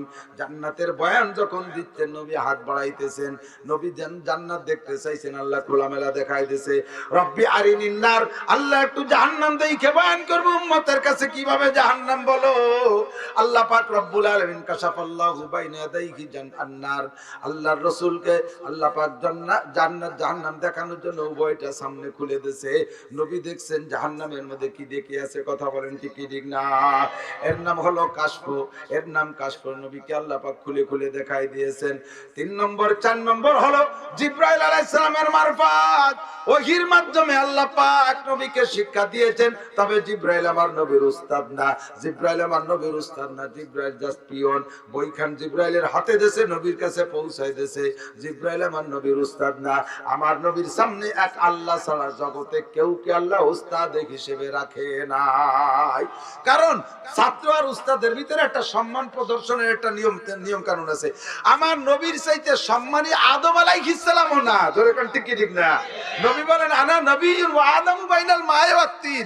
আরে আদম আলাইহিস সালাম আমার বাপ, সেই হিসেবে শ্রদ্ধা করি, কিন্তু আমি ওই সময় নবী যে সময় আদম আলাইহিস সালাম পানি কেদার মধ্যে, পানির মধ্যে আর মাটির মধ্যে ছিল না, সেখান থেকে কুড়াই গুছাই নিয়ে মাটি খামিরা দিয়ে আদম বানাইছে না। যে সময় আদম আলাইহিস সালাম পানি আর মাটি আর কেদা কিসের মধ্যে, আমি সেই সময় নবী। কোন সুবহানাল্লাহ! আমার সামনে আল্লাহ শ্রদ্ধা পাওয়ার মতো জগতে কোনো সৃষ্টি রাখে নাই, একমাত্র আল্লাহ ছাড়া আমার সামনে শ্রদ্ধা ভাজন কেউ না। এজন্য আল্লাহ পাক আমারে পড়াইছে। কবে পড়ালো? আল্লাহ পাকে 4টে মিডিয়ায় শিক্ষা দিয়ে, এরপরে কিছু গোপন তথ্য আছে, গোপন কথা আছে, যে গোপন কথাগুলো মানুষের সামনে বা অন্য কোনো মিডিয়ায় কোনো ওয়েতে জানাইলে নবী তৃপ্তি পাবে না, আল্লাহরও ভালো লাগবে না। এই জন্য আল্লাহ পাক রব্বুল আলামিন নবীকে একটা শিক্ষা সফর, এই তোমরা শিক্ষা সফরের গুণ আইছে তো, এই জন্য আমিও শিক্ষা সফরের ওয়াজটা নিয়ে আসলাম। আবার ইউটিউবে সবই আছে, আবার সেই শিক্ষা সফরের ওয়াজটা নিয়ে আসলাম। বর্তমানে তো শিক্ষা সফরের গাড়ি রাস্তা ভরে কুত কুত করতে করতে দৌড়তে দাঁড়িয়ে রয়েছে, আর পর সামনে বিশাল ব্যানার শিক্ষা সফর। যারা শিক্ষা অর্জন করতে যাচ্ছে, সুবহানাল্লাহ, যাচ্ছে কোন জায়গায়? কুয়াকাটা বিশাল একটা বিশ্ববিদ্যালয় তৈরি হয়েছে, কক্সবাজারে বিশাল একটা আন্তর্জাতিক খ্যাতি সম্পন্ন বিশ্ববিদ্যালয় তৈরি হয়েছে, সেখানে যাচ্ছে লেখাপড়া করতে। এদেশের স্কুল কলেজের মাস্টাররা পড়াই সত্যি হচ্ছে না, ওখানে যে পড়ি আসতে কি ভরাবে, যাইয়ে ছাড়িয়ে দেবে, জোড়া জোড়া যাইয়া বসে বসে তসবিতে পেয়ে সুবহানাল্লাহ সুবহানাল্লাহ করবে, তাই নাকি?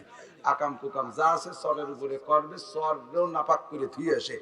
এরপরে আল্লাহ কাজে নাসির তুরা তো কওমৌলবীরা কান্নাকাটি করে, সরেরও গোসল ফরজ হয়ে গেছে, এই জন্য 10 হাত পানি উঠে মাঝে মধ্যে সুবতি হয়। এর নাম হলো জলোচ্ছ্বাস। এর নাম কি? জলোচ্ছ্বাস। এই শিক্ষা সফর আলারা সারা দেশটারে নাপাক করে ফেলাবে বর্তমানে, সুবহানাল্লাহ। যুবকরা শিক্ষা সফরে কোন জায়গা যাস, কি শিখতে যাস, কইতে গেলে তোমার সমালোচনা করা লাগে, একেবারে বাস্তব চোখের সামনে দেখি। কয়েক বছর আগে শিক্ষা সফরের কোণে গেছি কুয়াকাটা মাহফিলি, তো রাতের বেলা মাহফিল শেষে মনে করলাম কি যে যাই একটু দেখে আসি। আমি এর আগে পরে যাইনি কোনোদিন, গাড়ি আছে আমার সাথে 2-3 হুজুর, তারাও হুজুর চলেন যাই একটু দেখে আসি। তো যাইতে যাইতে লাস্টে যে ফেরিটা, ওই ফেরির উপর উঠছি যখন রাত 2টা-2:30 বাজে, আমরা গাড়ি নিয়ে ওঠার সাথে সাথে পিছনে 2টে বাস উঠলো। টের পেলাম যে 2টে বাস উঠছে। বাস 2টে ভিতরে ফেরির মধ্যে যে থামানোর সাথে সাথে ধুম ধাক্কা শুরু হয়ে গেছে। সে ফেরি কেমন ভেঙে যাচ্ছে। আমরা দরজা খুলিস নি, মনে হয় মারামারি লেগে গেছে। জানলার ভাগ্যে দেখি মারামারি লাগে নাই, ওই 5-7টা এরকম গোল হয়ে ধরে খালি লাফাচ্ছে, খালি লাফাচ্ছে, বান্দরের মতো খালি লাফাইতে তেলাছে। এই যে লাফালাফি। এরপরে বেরোলাম, বেরোনোর পরে লাইট তো ফেরির লাইট জ্বালানো, অন্যদিকে তো কিছু কিছু আছে ইউটিউবের জগৎ, তো অনেকে আমার পরিচিত আছে, কেউ কেউ আমার, আমি না চিনলে আমারে জানি, ওরা আমারে দেখে থেমে গেছে। নারী পুরুষ মায়া মদ্দা একসাথে নাস্তি তালে রয়েছে। এরপরে যারা চেনছে ওরা আর কি সিনে টেনে থামাচ্ছে, হুজুর হুজুর হুজুর থামাচ্ছে। আমি তাকে কি খবর, তোরা কোন জায়গায় তেছিস, কোথায় যাচ্ছিস? আমরা জাহাঙ্গীরনগর বিশ্ববিদ্যালয়ের স্টুডেন্ট, আমরা যাইতেছি শিক্ষা সফরে। বাংলাদেশের সবচাইতে বড় বিশ্ববিদ্যালয় জাহাঙ্গীরনগর, সেই জায়গায় ডক্টররা ছাড়া কোনো সাধারণ অধ্যাপক প্রফেসর নাই, সব ডক্টর। IBA MA পাস কোনো শিক্ষক নাই, সব ডক্টর, বিদেশের ডিগ্রিধারী। তাদের কাছে পড়িলে যেটুকু বাকি আছে তাই শিখতে যাচ্ছিস তোরা? কি কি বাকি আছে? যা বাকি আছে তার খানিক করলেন নাকি? এই যে জড়াই ধরিয়ে নারী আর পুরুষ একসাথে ফালাচ্ছে, যুবতী যুবতী মাইয়েরা, যুবক যুবক ছেলেরা। যে মেয়েগুলো গেছে ওই ছেলেগুলো তাদের আব্বাও হয় না, তাদের আপন ভাইও না, তাদের মামাও না, তাদের ছেলেও না, তাদের ভাগ্নেও না, তাদের ভাই বেটাও না। যাদের সাথে বিয়ে হারাম এমন কেউ না, যাদের সাথে বিয়ে তো দূরের কথা, আকামও হালাল হয়ে গেছে, সেইগুলো নিয়ে গেছে ফালাতি ফালাতি। এই যে যে মেয়েগুলো গেল, ওকে আব্বারা বাড়ি আছে। ও আব্বারা তোমরা কারা? এই আব্বারা কারা? মাইয়ে গেছে লেখাপড়া করতে ঢাকা বিশ্ববিদ্যালয়, এখন উল্টোই নাম কতিয়া কলি তো আমার নামে অ্যারেস্ট হয়ে যাবো, আমি বদনাম হয়ে যাবে। সে জায়গার থেকে ব্যবসা হয়ে বাড়ি আসতেছে, কথা বলেন ঠিক না? সে জায়গার থেকে ব্যবসা হয়ে বাড়ি আসতেছে, এইভাবে আকাম করতে পাঠাই দিচ্ছে। আর তুমি মসজিদে যে সুবহানাল্লাহ যে কেন মারতেছো, তসবিহ বলে সুবহানাল্লাহ না, সুবহানাল্লাহ কয়ে কেন মারছে? একজন নাকে লাগে শীতে, ওরে আল্লাহ, এদিকে সুবহানাল্লাহ, ওরে আল্লাহ। কেন মারতেছিস মসজিদে? যার তোর মাইয়ে গেছে ওই জায়গা বান্দরের মতো হালাতি। শালা নুসর গোষ্ঠী বাংলা না করলে হয় না, কি চালাই পড়ে গেছে। আমার আসলে ওয়াজ করা সাজে না, মাথা খারাপ হয়ে যাওয়া মনে উঠলে। আমি ওই যে আমাকে এই বাংলাদেশি এক হাজি সাহেব, বেশ আগে, সে সময় বিমান নাই, বাই রোড, জাহাজের পরে একটু বাই রোড খুলছে হজে যার। তো উনি হজে যাচ্ছে, বাঙালি হাজি সাহেব, যাই ইন্ডিয়ার মধ্যে তো যাইতে হয়। তো ইন্ডিয়ায় যাইয়া কলকাতাতে কলকাতাতে বাসে উঠছে। এখন বাস চলতেছে, বাসে উঠে হাজি সাহেবটা সিট পাইনি, দাঁড়ায় রয়েছে। দেখে যে সিটি বসা কায়দা মতো মোটা রানারা এক সাধু। তো সাধু ওনার কাছে জিজ্ঞেস করছে, দাদা আপ কাহা যাएंगे? আপনি কোথায় যাবেন? मैं हज को जाऊंगा। अच्छा, बहुत बड़ा मुबारक सफर है, मेरे गोद पे बैठो। বড় দামি সফর, আপনি হজে যাচ্ছেন। যদি হিন্দু মানুষ, হজের নাম শুনলে সকলেই একটু ভালোবাসে। তা আপনি আমার কোলে বসেন, বসাইছে কোলে। আজি হিসাবেও কায়দা মতো হায়দারি ওজন লাগ 150 কেজি ওজনের এক আজি। কারণ ঠাউর তো সাইডে শুধু বসাইছে, আমি সহ্য করতে পারতেছে না। ওইদিকে রাস্তা ভালো না, যাইতেছেন বাস যে দৌড়িকে পড়ে, আর হাজি সাহেব তো জাকি লেগে ওনার কোলের মধ্যে মোটা রান, মোটামুটি উনি আরাম পাচ্ছে। তা উনি এর সাথে সাথে শুকর আদায় করে, ইল্লাল্লাহ হক মক্কায় যাই। জাকি যখন দেয় তো হাজি সাহেব কয় ইল্লাল্লাহ হক মক্কায় যাই, আর সাধু কয় হরি কৃষ্ণ কষ্ট পাই। উনি খুশিতে কয় ইল্লাল্লাহ হক মক্কায় যাই, ও কয় দাদা হরি কৃষ্ণ কষ্ট পাই। তোমার যাইতি তো সহ্য করতে পারতিস রে, বাতা বুতো ভাঙ্গি যার কায়দা। আল্লাহু আকবার। দুষ্ট ঘরে বৈশা সুবহানাল্লাহ যে কেন মারার মাইয়েটারে ছাড়িয়ে দিছো বিশ্ববিদ্যালয়, কাদের সাথে রাতভর ঘুরে বেড়ায়, এক এক মাইয়ের 14-15 জামাই, চিনতে করতে পারো? এই সমস্ত শিক্ষা সফরে আকামে ছাড়িয়ে দিছো, কবিরা গুনাহ। তোমাদের কারণে খোদার গজব বাংলার জমিনে আসে, কথা কোন ঠিক কি ঠিক না? যত দোষ নন্দ ঘোষ, আমারে মৌলবীরা, এদের মনটা ছোট। মসজিদে বেতন পায় 6,000, 3,000, 4,000 টাকা। মুয়াজ্জিনিরে পায় 1500 টাকা বেতন। ওই দিয়ে আর কোনো পুলক আসে না, ওরা আকামের ইমেজ আসে না। বাচ্চা কাচ্চা নিয়ে পরনের কাপড় নাই, লুঙ্গি নাই, সে বোর কাপড় নাই, ভালো মাছ শাক কিনতে পারে না। এই সমস্ত মৌলবীরা আকামের মধ্যে যায় না। এরা সবসময় আল্লাহর কাছে কান্নাকাটি করে, আল্লাহ সরকার আমাকে বিল্ডিং দেয় না, আমরা একটু ভাঙ্গা কুড়িয়ে ঘর, টিনির ঘর, সোনের ঘরের মধ্যে থাই, একটু তোমার কিনা কোরআন কিতাব পড়ি। আল্লাহ সিডার, সোনামি, টর্নেট, ঘূর্ণিঝড়, আইলা, নার্গিস, বুলবুল, ফানি ফুনি, এতে যদি উড়োই বুড়োই নিয়ে যায়, তাহলে আমরা এই কোরআন শরীফ পড়বানি কোন? আল্লাহ তোমার ভাই ধরি, তুমি বাংলাদেশের উপরে আজব গজব দিও না। এরা ভয়তে ভয়তে কান্দি কাটে মোনাজাত করে, সেই ওসিলায় তোমরা বাঁচিয়ে যাও। আবার ঘুরে ঘুরে দেশটা খালো মৌলবীরা, একদল আছে না নাই? সুদ্দালের সুপা খসায় ফেলাই দিয়ে দরকার, ঠিক না? তোর সুপারে দাঁত মাছ দিয়ে আজকে ভালো হইয়া তওবা করবি, ঠিকই আছিস মৌলবীকে কারণে, স্বীকার করিস আর না করিস, ঠিক কি না? এই মৌলবী কটা না থাকলি সব রে দাদা বাবুরা ধুতি ভরায় ভাষা বাড়ে ছাড়িয়ে দেবে। বাড়ির দ্বারে উড়া কান্দি, আর এদিক ওদিক যা লাগবে না, উমরা করবা যে উড়া কান্দি।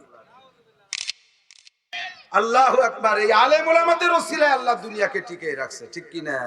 ফাঁকে ফাঁকে আরেক দল বের হইছে আমাদের ব্যাটের মধ্যে, ওরা কয় মৌলবীরা দেশটা খালো, এই মৌলবীকে জ্বালায় তবলিগির কাজ করে সুবিধা হতে পারতেছি না, আমরা বলে তবলিগির কাজটা কাছে। তুমি কয় লাইন করো শাশু তবলিগির কাজ? তবলিগ তুমি কতটুক করতে পারো? আমি এক মাঠে যা করি তোর 70 বছরের তবলিগও জীবন বলে তা করতে পারিস না আল্লাহর রহমতে। আমরা তবলিগ এমন সুন্দর করে করতে পারি, তোরা তো বিকেলে গাছতে বেরোলি পারা সব তোকে দেখে তোর দোকানেতে দোকানে তল দিয়ে বার হয়েছে, ওই যে তবলিগ করা হয়েছে, চল চল চল দোস্ত চল, ধরি মসজিদে নিয়ে যাবে, নামাজ পড়ায় ছাড়িয়ে নেবে, হয়তো সব পড়ায় ছেড়ে যায়। আর আমি স্টেজে উঠলি পারা শোয়াটা উঠে এসে মাঠ ভরিয়ে যায়, কথা কন না কেন? আর সুন্দর করে বুঝে লাস্টে একটা তশকিল দেয়। আমার তশকিলে তবলিগে যাওয়া হাজার হাজার লক্ষ যুবক আছে যারা এখন সুন্নতি দাড়ি মাথায় পাগড়ি, তুইও আমার তো তশকিলের তবলিগে গেছিস আর ঘুরিয়ে এসে আমারে কাফের ফতোয়া দিচ্ছিস। তবলিগি তাই এসে কেন সিরুজুরির ইমান নেই, ওকে কয় বাবু এটার ইমান পাইয়ে গেছে। আমি বললাম তোর টাকা পয়সা দিয়ে আমি পাঠাইছি এই করতে নাকি? আইসিটি আমার প্রশংসা করছে, হ্যাঁ হুজুরির ওসিলায় আল্লাহ আমার দিনের বুঝেছে, এই ক নাসির হুজুরির ইমান না, উনি হারাম খায়, মুফতি সাহেবের বেটা মুফতি সাহেব একতি কইছে এটা ধরে। আল্লাহু আকবার। উলামায়ে কেরাম আমাদের জন্য রহমত, জোরে বলেন ঠিক কি ঠিক না? সিধা সুনামি আইলা নার্গিস বাংলার জমিনে আসে, এখন থেকে শুরু কইরা বেশ কিছুদিন চলবে শিক্ষা সফর। আস্তে আস্তে আসবে আবার একটা পান্তা ইলিশের বতর, ঠিক না? পান্তা ইলিশের বতর, পান্তা ইলিশের গজব, আর এই বৈশাখী মেলার গজব, আর এই শিক্ষা সফরের গজব, সব গজব মিলাই এরপরে আল্লাহ পাক আষাঢ় শ্রাবণ জ্যৈষ্ঠ আষাঢ় পর্যন্ত একেবারে আশ্বিন মাস পর্যন্ত একের পর এক আযাব আর গজব দিতে তালে থাকে। এখন শুরু করছে কি দিয়া? গোটা পৃথিবীকে আতঙ্কিত করে তুলছে দোস্ত করোনা ভাইরাস। এ করোনা কেন আছে শুনে দেখ। যা করোনা শুরু হয়েছে চায়না থেকে, কারণ চায়নারা বর্তমানে এশিয়া মহাদেশের ভিতরে মুসলমানদের উপরে সবচাইতে বেশি নির্যাতন করেছে। চায়না, তারপরে করছে সুচি মোদি, সুচি করছে, তারপরে করছে মোদি। এই জন্য আল্লাহ পাক এই 3 রাষ্ট্রের ভিতরে করোনা দিছে। এখন এই সুচি মোদি আর চায়নাদের পক্ষে পিয়ংইয়ং নাকি যেন, আর এই যে চায়না আলার নাম কি? Xi Jinping. ইঞ্জিনিয়ারিং, ওটা টেম্পু, ওটা মধু, যে মদ খাইতেন না মধু, না মধু, আর ওইটা খুশি। এ কি নাম? এই আন্তর্জাতিক খ্যাতি সম্পন্ন 4 বছর শয়তান মুসলমানকে ধ্বংস করার জন্য আন্দোলন চালাইছে। চায়নার সরকার মুসলমানদের ঘর থেকে কোরআন ছিনতাই করে নিয়ে গেছে, একটা মুসলমানের ঘরে কোরআন রাখতে দেয় নাই। প্রথম মসজিদে মাইকে আজান বন্ধ করে দিয়েছে, এরপরে টোটাল আজান বন্ধ করে দিয়েছে, এরপরে মসজিদে তালা লাগাই দিয়েছে। আজান তো দূরের কথা, নামাজও পড়তে পারবি না। ওরে চায়না, বুঝলি না? দুনিয়ারে তোর প্রযুক্তি দিয়ে ঠেকাইতে পারতেছিস না, আমেরিকার শক্তি দিয়ে দুনিয়া ঠেকাইতেছিস না, এ জাপানের প্রযুক্তি, ইন্ডিয়ার প্রযুক্তি দিয়ে দুনিয়া ঠেকাইতেছ না দোস্ত। দুনিয়া ঠিকই আছে কোরআনের ওসিলায়। এই কোরআন তুই পড়তে দিবি না, মুসলমানদের ক্লোজ করে নিয়ে গেছিস। রাত তোর বাপের 14 বর্ষে জিয়াফত কর কোরআন শরীফ দিয়া। আমার মুসলমানের কাছে কোরআনের ব্যবস্থা আমি আল্লাহ করব, তবে তোকে আগে ধুলাই দেবো, এমন বোমা মারবো যে বোমা কোনো রাডার দিয়ে ধরতে পারবি। বোমার নাম করোনা ভাইরাস। ওমাকারু ওমাকার আল্লাহ, আল্লাহু খায়রুল মাকিরিন। চালাকি করিস, বুদ্ধি খাটাস, সব বুদ্ধিমানের সৃষ্টিকর্তা কে? আল্লাহর সাথে বুদ্ধি খাটাবি, দুনিয়ার সমস্ত গোলা বারুদ বোমা টোমা ফিউজ হয়ে যাবে। ট্রিগার চাপি ফুটবে না, অথবা হুটলি গুলি ঘুরিয়ে তোর দিক চলে আসবে, ঠিক না? চায়না, ভারত, সুচি, এই সমস্ত বারমাইটার মাইকে অমুসলমানদের পক্ষে কেউ আছেন? কথা কয় না, পক্ষে কেউ আছে নাকি? যদি কয় না, তাগে ধর্মটাও আরো খারাপ না। এই কয় সাথে সাথে এই কয় আছে না, এই কয় আছে হিন্দুকে ধর্ম আরো খারাপ না, এরও খারাপ না। কোয়ার সাথে সাথে তোমার যা ছিল সব ধুইয়ে পুইয়ে গেছে। তুমি হিন্দু বাড়ি চলে গেলি পারো চাচু কপাল একখান টিপ না গাইয়া ঠাকুর বাড়ি যে সিজদা দাও তোমার ইমান শেষ। যদি তুমি বলে থাকো যে হিন্দুদের ধর্ম একটা ধর্ম, ওটা একটা ধর্ম, ওরা একটা জাতি, ওদেরও আল্লাহ তাআলা ঠকাবে না, এই বলে যদি তুমি অপেক্ষা করো আর বলো তুমি পাক্কা বেঈমান, তুমি পাক্কা কাফের। আল্লাহ বলেন ইন্না দ্বীনা ইনদাল্লাহিল ইসলাম, ধর্ম বলতে একমাত্র আল্লাহর কাছে কি? জোর হলো না বলো, ইসলাম ছাড়া অন্য কোন ধর্ম নয়। ঠিক কি ঠিক না? দুনিয়ায় যত গজবের কারণ ওরাই, ঠিক কি ঠিক না? আমরা আগে একটু কয়ে যাই, শিক্ষা সফরের দিক যাব। আল্লাহ পাক আমাদেরকে বাংলাদেশকে করোনা ভাইরাস থেকে হেফাজত করুন। কেউ না কেউ তো ইমানি দুর্বলতায় আছি, সকলের ভিতরে ইমানি দুর্বলতা কিছু না কিছু আছে, যার কারণে আমলেরও দুর্বলতা, ঠিক না? আমরা আজকে থেকে খালেস তওবা করে ফেলি। ভাইরে, এই ভাইরাসটা এমনই যে কোনো ডাক্তারও ধরতে পারতেছে না, বুঝতেছে যে করোনা এই আক্রান্ত হয়েছে এটা বুঝতেছে, কিন্তু তার প্রতিবাদ করতে পারতেছে না, কোনো চিকিৎসাই নাই। আল্লাহ হেফাজত করবেন, আমিন। এখন আমার বাংলার জমিনে এর থেকে বাঁচতে হলে আমি সরকারের কাছে তিনটে দাবি করছি, এই মাঠেও করব, নিয়ত করছি প্রত্যেক মাঠে করব, কোনো বিরক্তির কারণ নাই, কারণ দাবি তিনটে উপযুক্ত, ঠিক কি ঠিক না? এক নম্বরে, সরকার বাংলাদেশকে দুর্নীতি মুক্ত করতে হলে সংসদীয় ভাবে নামাজটাকে বিল আকারে পাশ করে দেন। একমত আছেন না? আছেন না সবাই একমত? আল্লাহ একটু হাত দেখাবেন।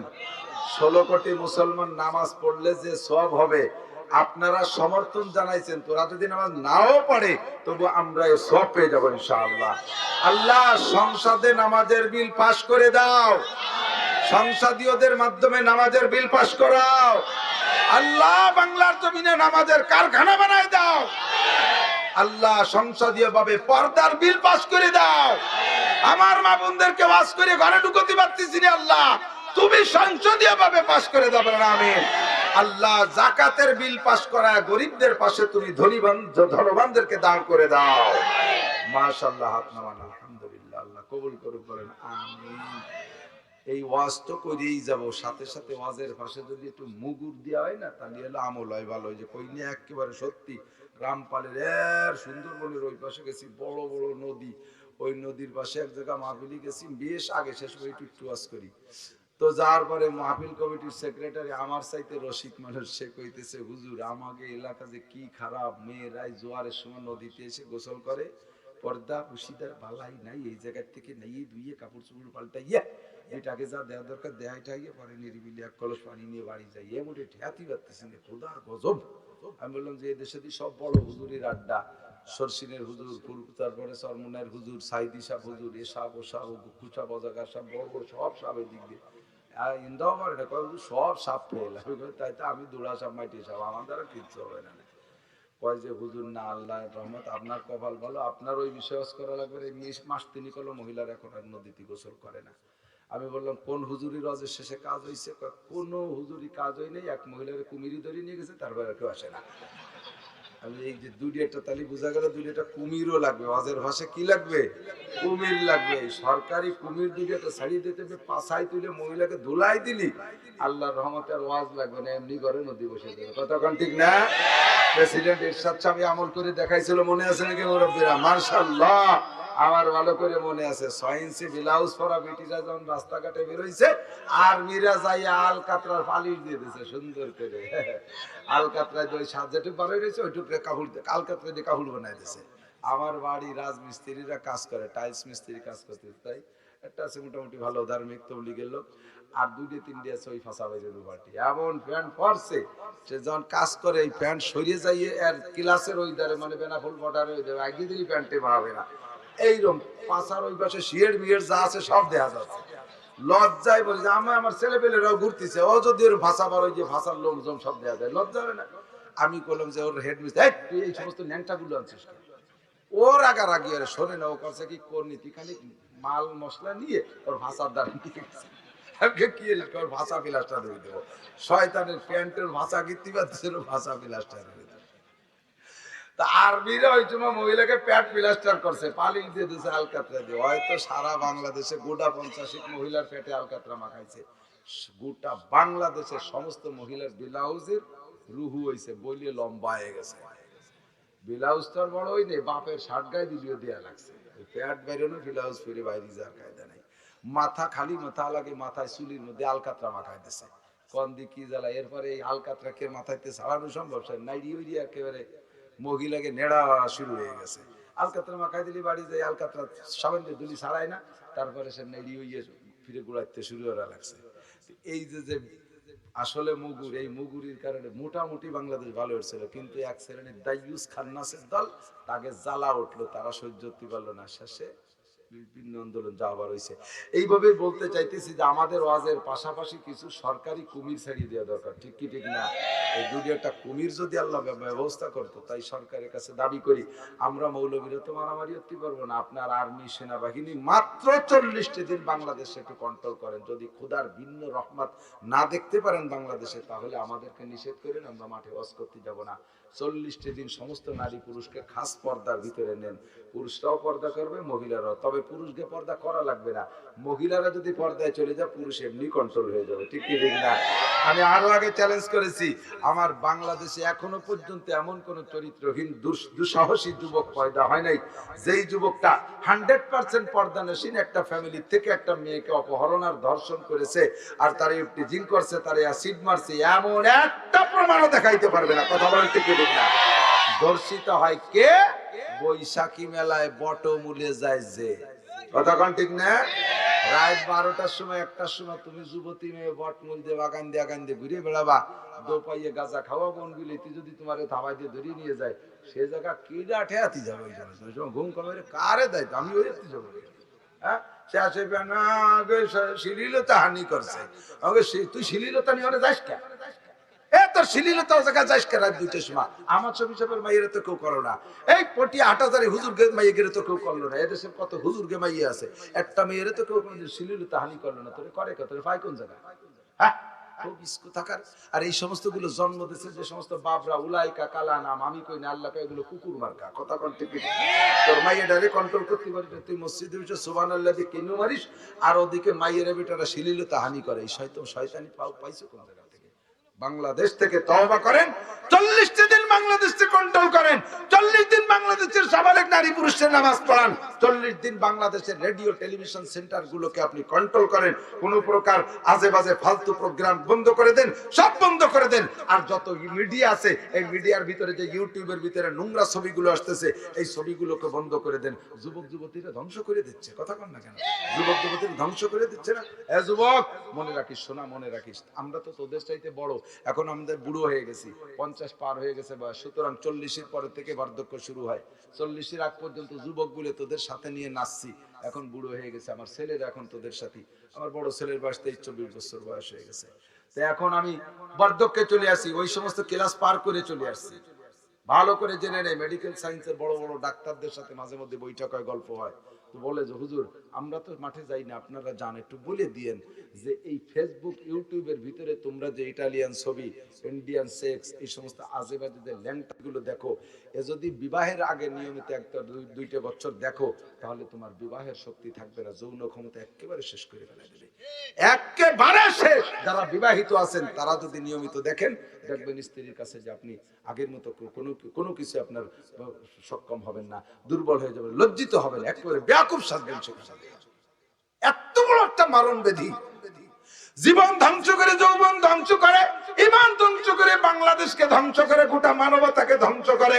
কথা বলেন ঠিক কি না? এই জন্য আপনাকে বলি, পরামর্শ দেই সরকার মহোদয়কে, এই মিডিয়া চ্যানেলের এই বাহিরের নোংরা লাইনটাকে বন্ধ করে দেন, এইটাকে বন্ধ করে দেন। আল্লাহু আকবার। টেলিভিশন রেডিও সেন্টার কন্ট্রোল করেন, আর যত পার্ক আছে আর পিকনিক স্পট আছে, শিক্ষা সফরের স্পট আছে, পর্যটন স্পট আছে, এই স্পট গুলোকে কন্ট্রোল করেন।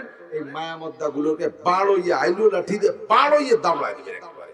আর্মি বিডিআর নামাই দেন, নুসুমিয়তে জায়গা পাও না, সরের পর চলে আসিস, শয়তানের দল, ঘরের মধ্যে আটকায় রাখতে পারেনি, সেগুলো সুন্দরবনে ছেড়ে দিয়েছে, বাগানের মধ্যে ছেড়ে দিয়ে আবার সেগুলোতে শিক্ষাচর কি শিয়ে তিনেছে। একদিন যা বলা বলি করছে, তার এটা প্র্যাকটিস শিয়ে তিনেছে, প্র্যাকটিক্যাল করতে গেছে। আল্লাহ হেফাজত করুক, আমিন।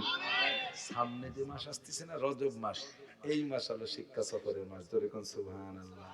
নবী কইলেন, আল্লাহ মুসা আলাইহিস সালাম তুমি একটু নূর দেখাইছো, আমি কি কিছু দেখবো না?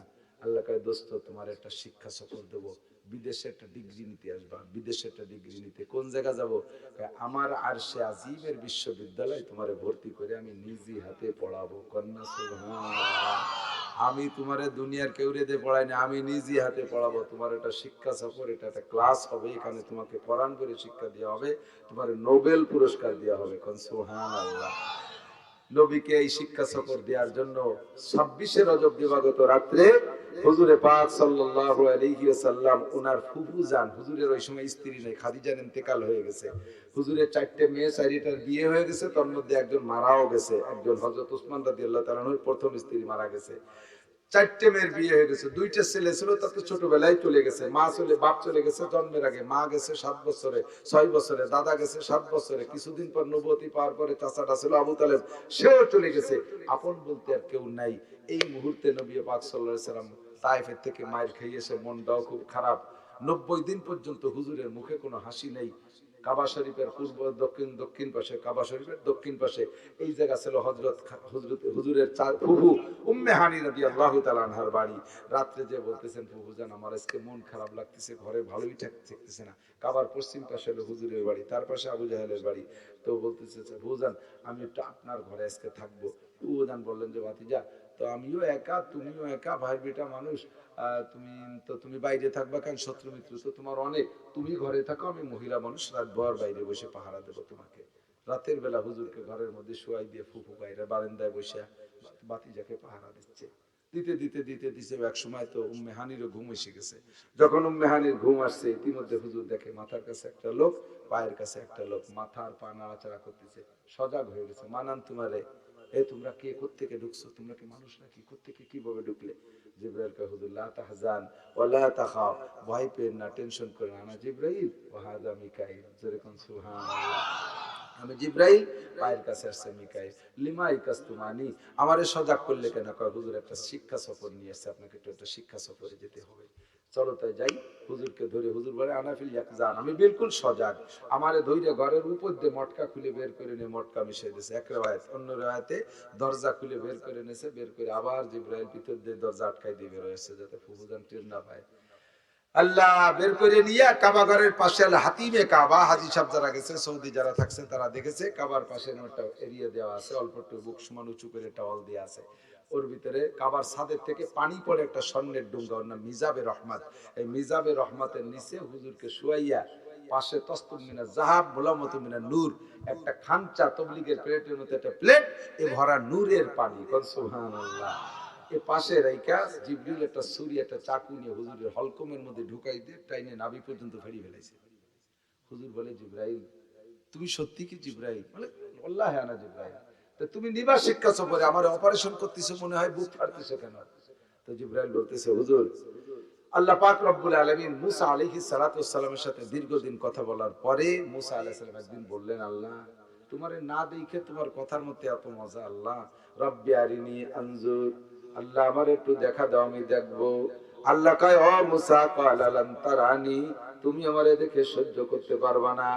মুসা পিড়ি করলেন, আল্লাহ আমি দেখবো, তোমারে সহ্য করতে পারবো। আল্লাহ পাক বললেন, মুসা রে আমি জাবালে তুরের উপরে সামান্য একটু নূর রাখবো, ফাইনিস্তাকাররা মাকানাহু ফাসাওফা তারানি, অট্টুক নূর দেখে যদি তুমি সহ্য করতে পারো, এরপরে আমি আল্লাহকে পুরোপুরি দেখার হিম্মত করবা। ফালাম্মা তাজাল্লা রাব্বুহু লিল জাবাল, আল্লাহ পাক যখন সামান্য একটু নূর জাবালে তুরের উপরে রাখছে, জালাহু দাক্কা ওয়া খাররা মূসা সাইকা, পাহাড় তুর পাহাড়কে সামান্য নূরের তাজাল্লি সহ্য করতে পারে নাই, তুর পাহাড় ফাইটা খান খান হয়ে গেছে, সুরমা হয়ে গেছে, ছাই হয়ে গেছে। মূসা আলাইহিস সালাম আটটুক নূর দেখিয়া চিৎকার মেরে বেহুশ হয়ে পড়ে গেছে। আল্লাহু আকবার। জিবরাইল বলল, ওগো নবী, আল্লাহ পাকের সামান্য একটু নূর মূসা আলাইহিস সালামকে দেখাইছে, মূসা নবী সহ্য করতে পারে নাই। আজকে আল্লাহ পাক রব্বুল আলামিনের ৩৩,০০০ ভোল্টেজের পাওয়ার মোটা লাইনের সামনে সকেট লাগাইয়া আপনার বাল্বটারে সেট করা হবে, যাতে আপনি ফাইটা না যান, বাস্ট হয়ে না যান, আপনি অজ্ঞান হয়ে না যান। এই জন্য আপনার হার্ট আর লাংস, আপনার বাল্বকে পাওয়ার দেয়া হচ্ছে। আল্লাহ পাক তার নূরানি পানি পাঠিয়ে দিয়েছে, আপনার কলিজা আর লাংসকে এই পানির মধ্যে ভিজাইয়া বাল্বটাকে পাওয়ারফুল করা হচ্ছে, যাতে বাস্ট না হয়ে যায়। আচ্ছা ঠিক আছে, ভিতরে সেট করে দে, বুকের উপরে একটা হাত মালিশ করে দেছে। নবী বলেন আগে যেমন ছিলাম তেমনই হয়ে গেলাম। আল্লাহু আকবার। এবার হুজুরকে হাত ধরে উঠায় বসাইছে, পাশে বুরাক দাঁড়ানো আছে। হুজুরকে জিবরিল বলছেন ইয়া রাসূলুল্লাহ কাবালা হাযা, হুজুর এইটার উপরে বসেন। হুজুর বললেন মাসমু হাযা, এর নাম কি? কয় ইসমুহু বুরাক, ওর নাম বুরাক। হুজুর বললেন কাইফা মুরুরুহু, কত বেগে চলে, কতদিন লাগবে এই বুরাকের আল্লাহর কাছে যাইতে? কয় কে মুরুরুহু কাল বারক, এর দ্রুত গতি হলো, এর গতি হলো বিদ্যুতের মতো, প্রত্যেক 1 সেকেন্ডে 1,86,000 মাইল যায়। আল্লাহ, এই বুরাকে উঠবে, বুরাকে বের রুনা করতেছে, জাগতেছে। জিবরাইল কা বুরাক তাদরি মান হাজা, তুমি আজকে কাকে পিঠে উঠাইবা, আরোহণ করাবা তুমি জানো? কয় যে জানি, অবশ্যই জানি। তো বলো তো কে? কয় যে আপনার চেয়ে আমি কম জানি না, আপনি বেশি জানেন, আমি একটা কম জানি না। ওনার নাম আমি সব জায়গায় দেখে আছি। তাই তুমি এরকম শৌকি করতেছো কেন, ফালাচ্ছ কেন? ইনার চাইতে মুআজ্জাজ মেহমান জীবনে পাও না, আর কোনোদিন পাবা না, তুমি ফালাচ্ছ কেন? কয় যে আমি ফালাচ্ছি একটা দাবি পূরণ করার জন্য, ওনাকে তো আমি বহন করবই। বলো দাবিটা কি? আজকে দুনিয়ায় আমি ছাড়া হুজুরের সামনে আর কোনো বুরাক নাই। যেদিন এই নবী জান্নাতে যাবে, জান্নাতের সব বুরাক এসে হুজুরের কদমের কাছে ভিড় করবে আর বলবে হুজুর আমার পিঠে একটা মিনিট, হুজুর আমার পিঠে একটু ওঠেন। সেই দিন আমিও থাকবো, হুজুর আমারে বলুক যে সেদিন সব বুরাকরে বাদ দিয়ে আমার পিঠেই উঠবে, এই কথাটা আমারে বলুক, আমি তাহলে একটু শান্তির সাথে হুজুরকে বহন করতে পারবো। হুজুরকে জিবরাইল কি কয়? কয় যে বুরাক তো যদিও অ্যানিম্যাল চতুষ্পদ জন্তু, তবে তার আতাইল ঠিক আছে, তার আসল বুঝ ঠিক আছে। আপনি তার সাহস দেন, তাকে আপনি সান্ত্বনা দেন, হ্যাঁ বুরাক আমি তোমার পিঠে জান্নাতে উঠবো। হুজুর বলার সাথে সাথে বুরাক দুনিয়ার পাথরের মতো জমিয়ে গেছে। এরপরে হুজুরকে উঠাইলেন, শুরু হলো চলন। ওখান থেকে বাইতুল মুকাদ্দাস যাইতে ঘোড়ার পিঠে লাগে 1 মাস, কিন্তু যাইতে বুরাকের এক কদমেরও পথ না, সেকেন্ডে 1,86,000 মাইল। নিশ্চয়ই মক্কা থেকে বাইতুল মুকাদ্দাস 1,86,000 মাইল না। এখান থেকে সর্বপ্রথম বাইতুল মুকাদ্দাস নিলেন, কেন? এটাও কাবা, ওটাও কাবা, দুইটাই কাবা। তাই কোরআন শরীফের ভিতরে বলেন সুবহানাল্লাযী আসরা বিআবদিহি লাইলাম মিনাল মাসজিদিল হারামি ইলাল মাসজিদিল আকসা, সকল পবিত্রতা, পরিচ্ছন্নতা, সকল বড়ত্ব আর সকল প্রশংসা কেবলমাত্র ওই আল্লাহর, যে আল্লাহ তার বান্দাকে কাবার থেকে নিয়া বাইতুল মুকাদ্দাস পর্যন্ত রাতের কিছু অংশের ভিতরে ভ্রমণ করাইছে। কোন সুবহানাল্লাহ। লাইলাম মিনাল মাসজিদিল হারাম ইলাল মাসজিদিল আকসা আল্লাযী বারাকনা হাওলাহু লিনুরিয়াহু মিন আয়াতিনা ইন্নাহু হুয়াস সামিউল বাসীর। যেই বাইতুল মুকাদ্দাসের আশপাশে হাজারো বরকতময় জিনিস রয়েছে, এগুলো দেখানোর জন্য, শিক্ষা সফর করাইয়া দেখানোর জন্য নবীকে নিয়েছে। শিক্ষা সফর যেগুলো আমরা করি, ওখানে প্র্যাকটিক্যালি কিছু দেখার জন্যই যাই। কথা বলেন ঠিক কি ঠিক না? আল্লাহকে এই সফর তোমার রাতের বেলা করাইলাম, বাইতুল মুকাদ্দাসের আশেপাশে অনেক সুদর্শন জিনিস আছে, দর্শনীয়, এগুলো তোমারে দেখাইবো। সর্বোপরি দেখানোর বিষয় হলো বাইতুল মুকাদ্দাস, তার চাইতে বড় বিষয় হলো ওই জায়গা ঘরের মধ্যে রাইখা তোমারে ইমাম বানাবো, আর সমস্ত নবী রাসূলকে তোমার মুসল্লি বানাবো। যত ফেরেশতা আছে সব তোমার মুক্তাদি হবে বন্ধু। আনতা ইমামুল মুরসালিন ওয়াল আম্বিয়া ওয়াল মালাকুত, তুমি নবী রাসূল এবং ফেরেশতা মণ্ডলীদের ইমাম হইয়া আসবা, সর্বশ্রেষ্ঠ পদে ভূষিত করা হবে তোমাকে। কোন সুবহানাল্লাহ। এই জন্য নিয়ে যাইয়া এবার বাইতুল মুকাদ্দাসের কাছে নিয়ে হুজুরকে বুরাককে বলছে বুরাক কুম, বুরাক দাঁড়াও। বুরাক দাঁড়াইছে, বুরাকের পিঠি থেকে হুজুরকে নামাইয়া বাইতুল মুকাদ্দাসের মধ্যে ঢুকাই দিয়ে একেবারে সামনে মেহরাবে নিয়ে গেছে। পিছনে জিবরিল আলাইহিস সালাম হুজুরের সাথে ঢোকে নাই। হুজুর পিছনে দেখা যায় জিবরাইল, জিবরাইল কই গেল? জিবরাইল কয় হুজুর আমার একটা কাজ আছে, সেটি কি কাজ? কয় বুরাকটা একটু বাঁধিয়ে দিয়ে আসি। হুজুরকে কেন, বুরাক কি চলে যাবে নাকি? জান্নাতি বুরাক, কত বুদ্ধিমান বুরাক, কথাও কইল আমার সাথে, তো কি আবার আমাকে থেকে চলে যাবে নাকি? কয় না হুজুর, এই সফরটা, এই মুখস্থ করো, এই সফরটার নামই হলো শিক্ষা সফর। এখানে যা আপনারা শিখিয়ে দেবে এটা উম্মতকে বলবেন, উম্মত এই অনুযায়ী আমল করবে। তাহলে কি জন্য তুমি বুরাকরে বানতেছো? বুরাক চলে যাবে সেজন্য নাই, উম্মতরে শিখানোর জন্য যে মসজিদে ঢোকার সময় বাইরে যখন তোমার মোটরসাইকেল, বাইসাইকেল, গাড়ি কান থাকবে, ওর একটু বাইন্দেছেন যে কায়দায় থুয়ে যায়, কারণ 14 গোষ্ঠী চোরের বাংলাদেশ, ওর ভিতরে মোটরসাইকেল বাইরে থুয়ে গেলে তুমি 1 রিকাত ভর্তি ভর্তি চোরে 3 রিকাত ধরিয়ে নিয়ে চলে যাবে না। এই জন্য তুমি মোটরসাইকেল খানে বাইরে ঘাড় লক করে হলো তোবা এই বুরাকরে বাঁধছে কিসির সাথে কাবা বাইতুল মুকাদ্দাসের বাইরে এরকম এরকম হালকা উঁচু একটা পাথর জিবরিল আলাইহিস সালাম আঙ্গুল দিয়ে এরকম খোঁচা দিয়েছে পাথরের গলা ফুটো হয়ে গেছে ওর ভিতরে রশি ভরে দিয়ে তার সাথে বাঁধছে হযরত ওমর ইবনে খাত্তাব বলেন আমি হুজুরের কাছে এটা শুনছি পরে বাইতুল মুকাদ্দাস দেখতে গিয়ে দেখি সেই পাথরের গলার ছিদ্র তখনো পর্যন্ত আছে ইহুদির বাচ্চারা এই নিদর্শনগুলোকে ভেঙে ফেলাইছে যেহেতু আমার নবীর বুরাকরে বাঁধছিল এই জন্য ওই ইহুদির বাচ্চাকে গায়ে সহ্য হয় না ওই পাথরের তার ভেঙে ফেলাইতেছে আল্লাহু আকবার জিবরিল আলাইহিস সালাম যদি এটা থাকতো আজ পর্যন্ত আমার যে টাকাই লাগুক যদি নিরাপদ ব্যবস্থা থাকতো যাতায়াতের আমি বাইতুল মুকাদ্দাসে যে ওই পাথর ইনশাআল্লাহ দেখতাম আমার এক সিজনে সব টাকা চলে গেলে আমি দেখতাম এই ইহুদির বাচ্চারা ভেঙে ফেলাইতেছে বাইরে বোরাক বাঁধছে যে তোমরা এটা শিক্ষা বাইরে তোমরা কোনো মালকে অসতর্ক অবস্থায় রেখে মসজিদে যাবা না জুতো জোড়ারে বাইরে থেকে যাবা 2500 3000 4000 5000 টাকা তোমার জুতো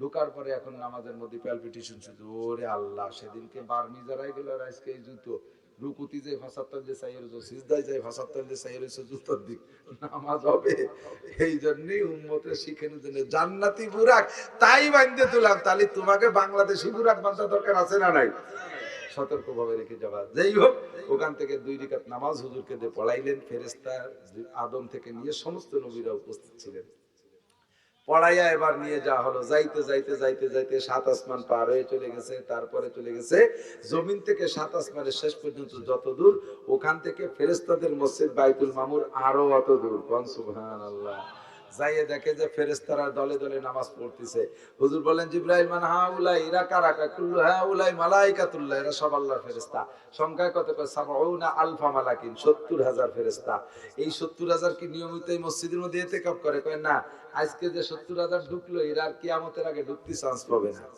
ওরে আল্লাহ কত ফেরেশতা কয় হ্যাঁ এই পরিমাণ ফেরেশতা আল্লাহ ইবাদতের জন্য বানাইছে আল্লাহু আকবার আল্লাহ এরপরে চলে গেল বাইতুল মামুর থেকে বের হইয়া ইনদা সিদরাতুল মুনতাহা সীমান্তের কুল গাছ ওই গাছের একটা পাতা এত বড় যে পাতাটারে যদি এরকম ছাইয়ে দেওয়া হয় সারা দুনিয়ার মানুষ এক পাতার তলে দাঁড়াতে পারে অর্থামার উহা কাল কুলাল আমাদের দেশে ধান রাখার বড় বড় মাইঠিয়ে থাকতো মাইঠিয়ে ছিল না মটকা মাইঠিয়ে এই সাইজের আলো একটা ফল বড় ওই গাছে জম্মে ধরা ধরছে ওর এক কুল তো আমার নবী খেয়ে সারতে পারো না হুজুর দেখে টেকে চলে গেলেন এর পাশে একটু বাড়াইয়া সামনে আগায় দেখে যে ডাইন পাশে খুব মনোরম একটা জায়গা খুব ভালো ভালো মনে হচ্ছে হুজুর বললেন জিবরাইল এ শাহজা এইটা কি জিবরাইল জিবরাইল বললেন হাজা ফেরদাউস এইটার নাম জান্নাতুল ফেরদাউস কন্না সুবহানাল্লাহ ও জিবরাইল তারপরে কি তার ইনদাহা জান্নাতুল মাওয়া ফেরদাউসের পাশে হলো জান্নাতুল মাওয়া এরপরে একে একে 8টা জান্নাত সব সাজানো আছে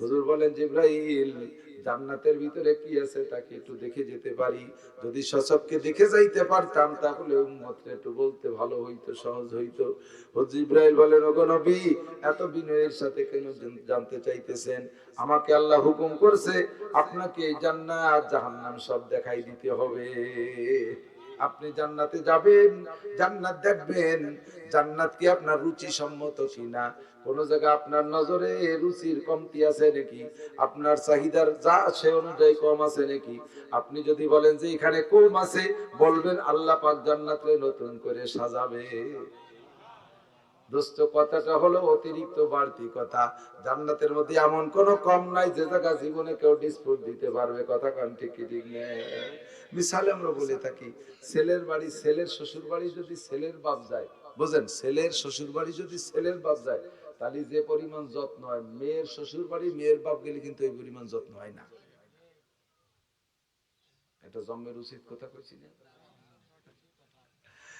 মেয়ে যদি মেয়ের বাপ জামাই হ্যাঁ হয় যদি মেয়ে আর জামাই ভিন্ন হয়ে যায় তাহলে আবার জামাই মেয়ের কাছে আদর পায় আলাদা তাহলে কিছু হয় আর যদি যৌথ সংসারে হয় তাহলে ওই মানে মেয়ের শ্বশুর শাশুড়ি তো নিচের কুটুম্ব খায় দিলি হলো কোনো কুটুটো না সাবাতা তো দুটো মরিচ দেবে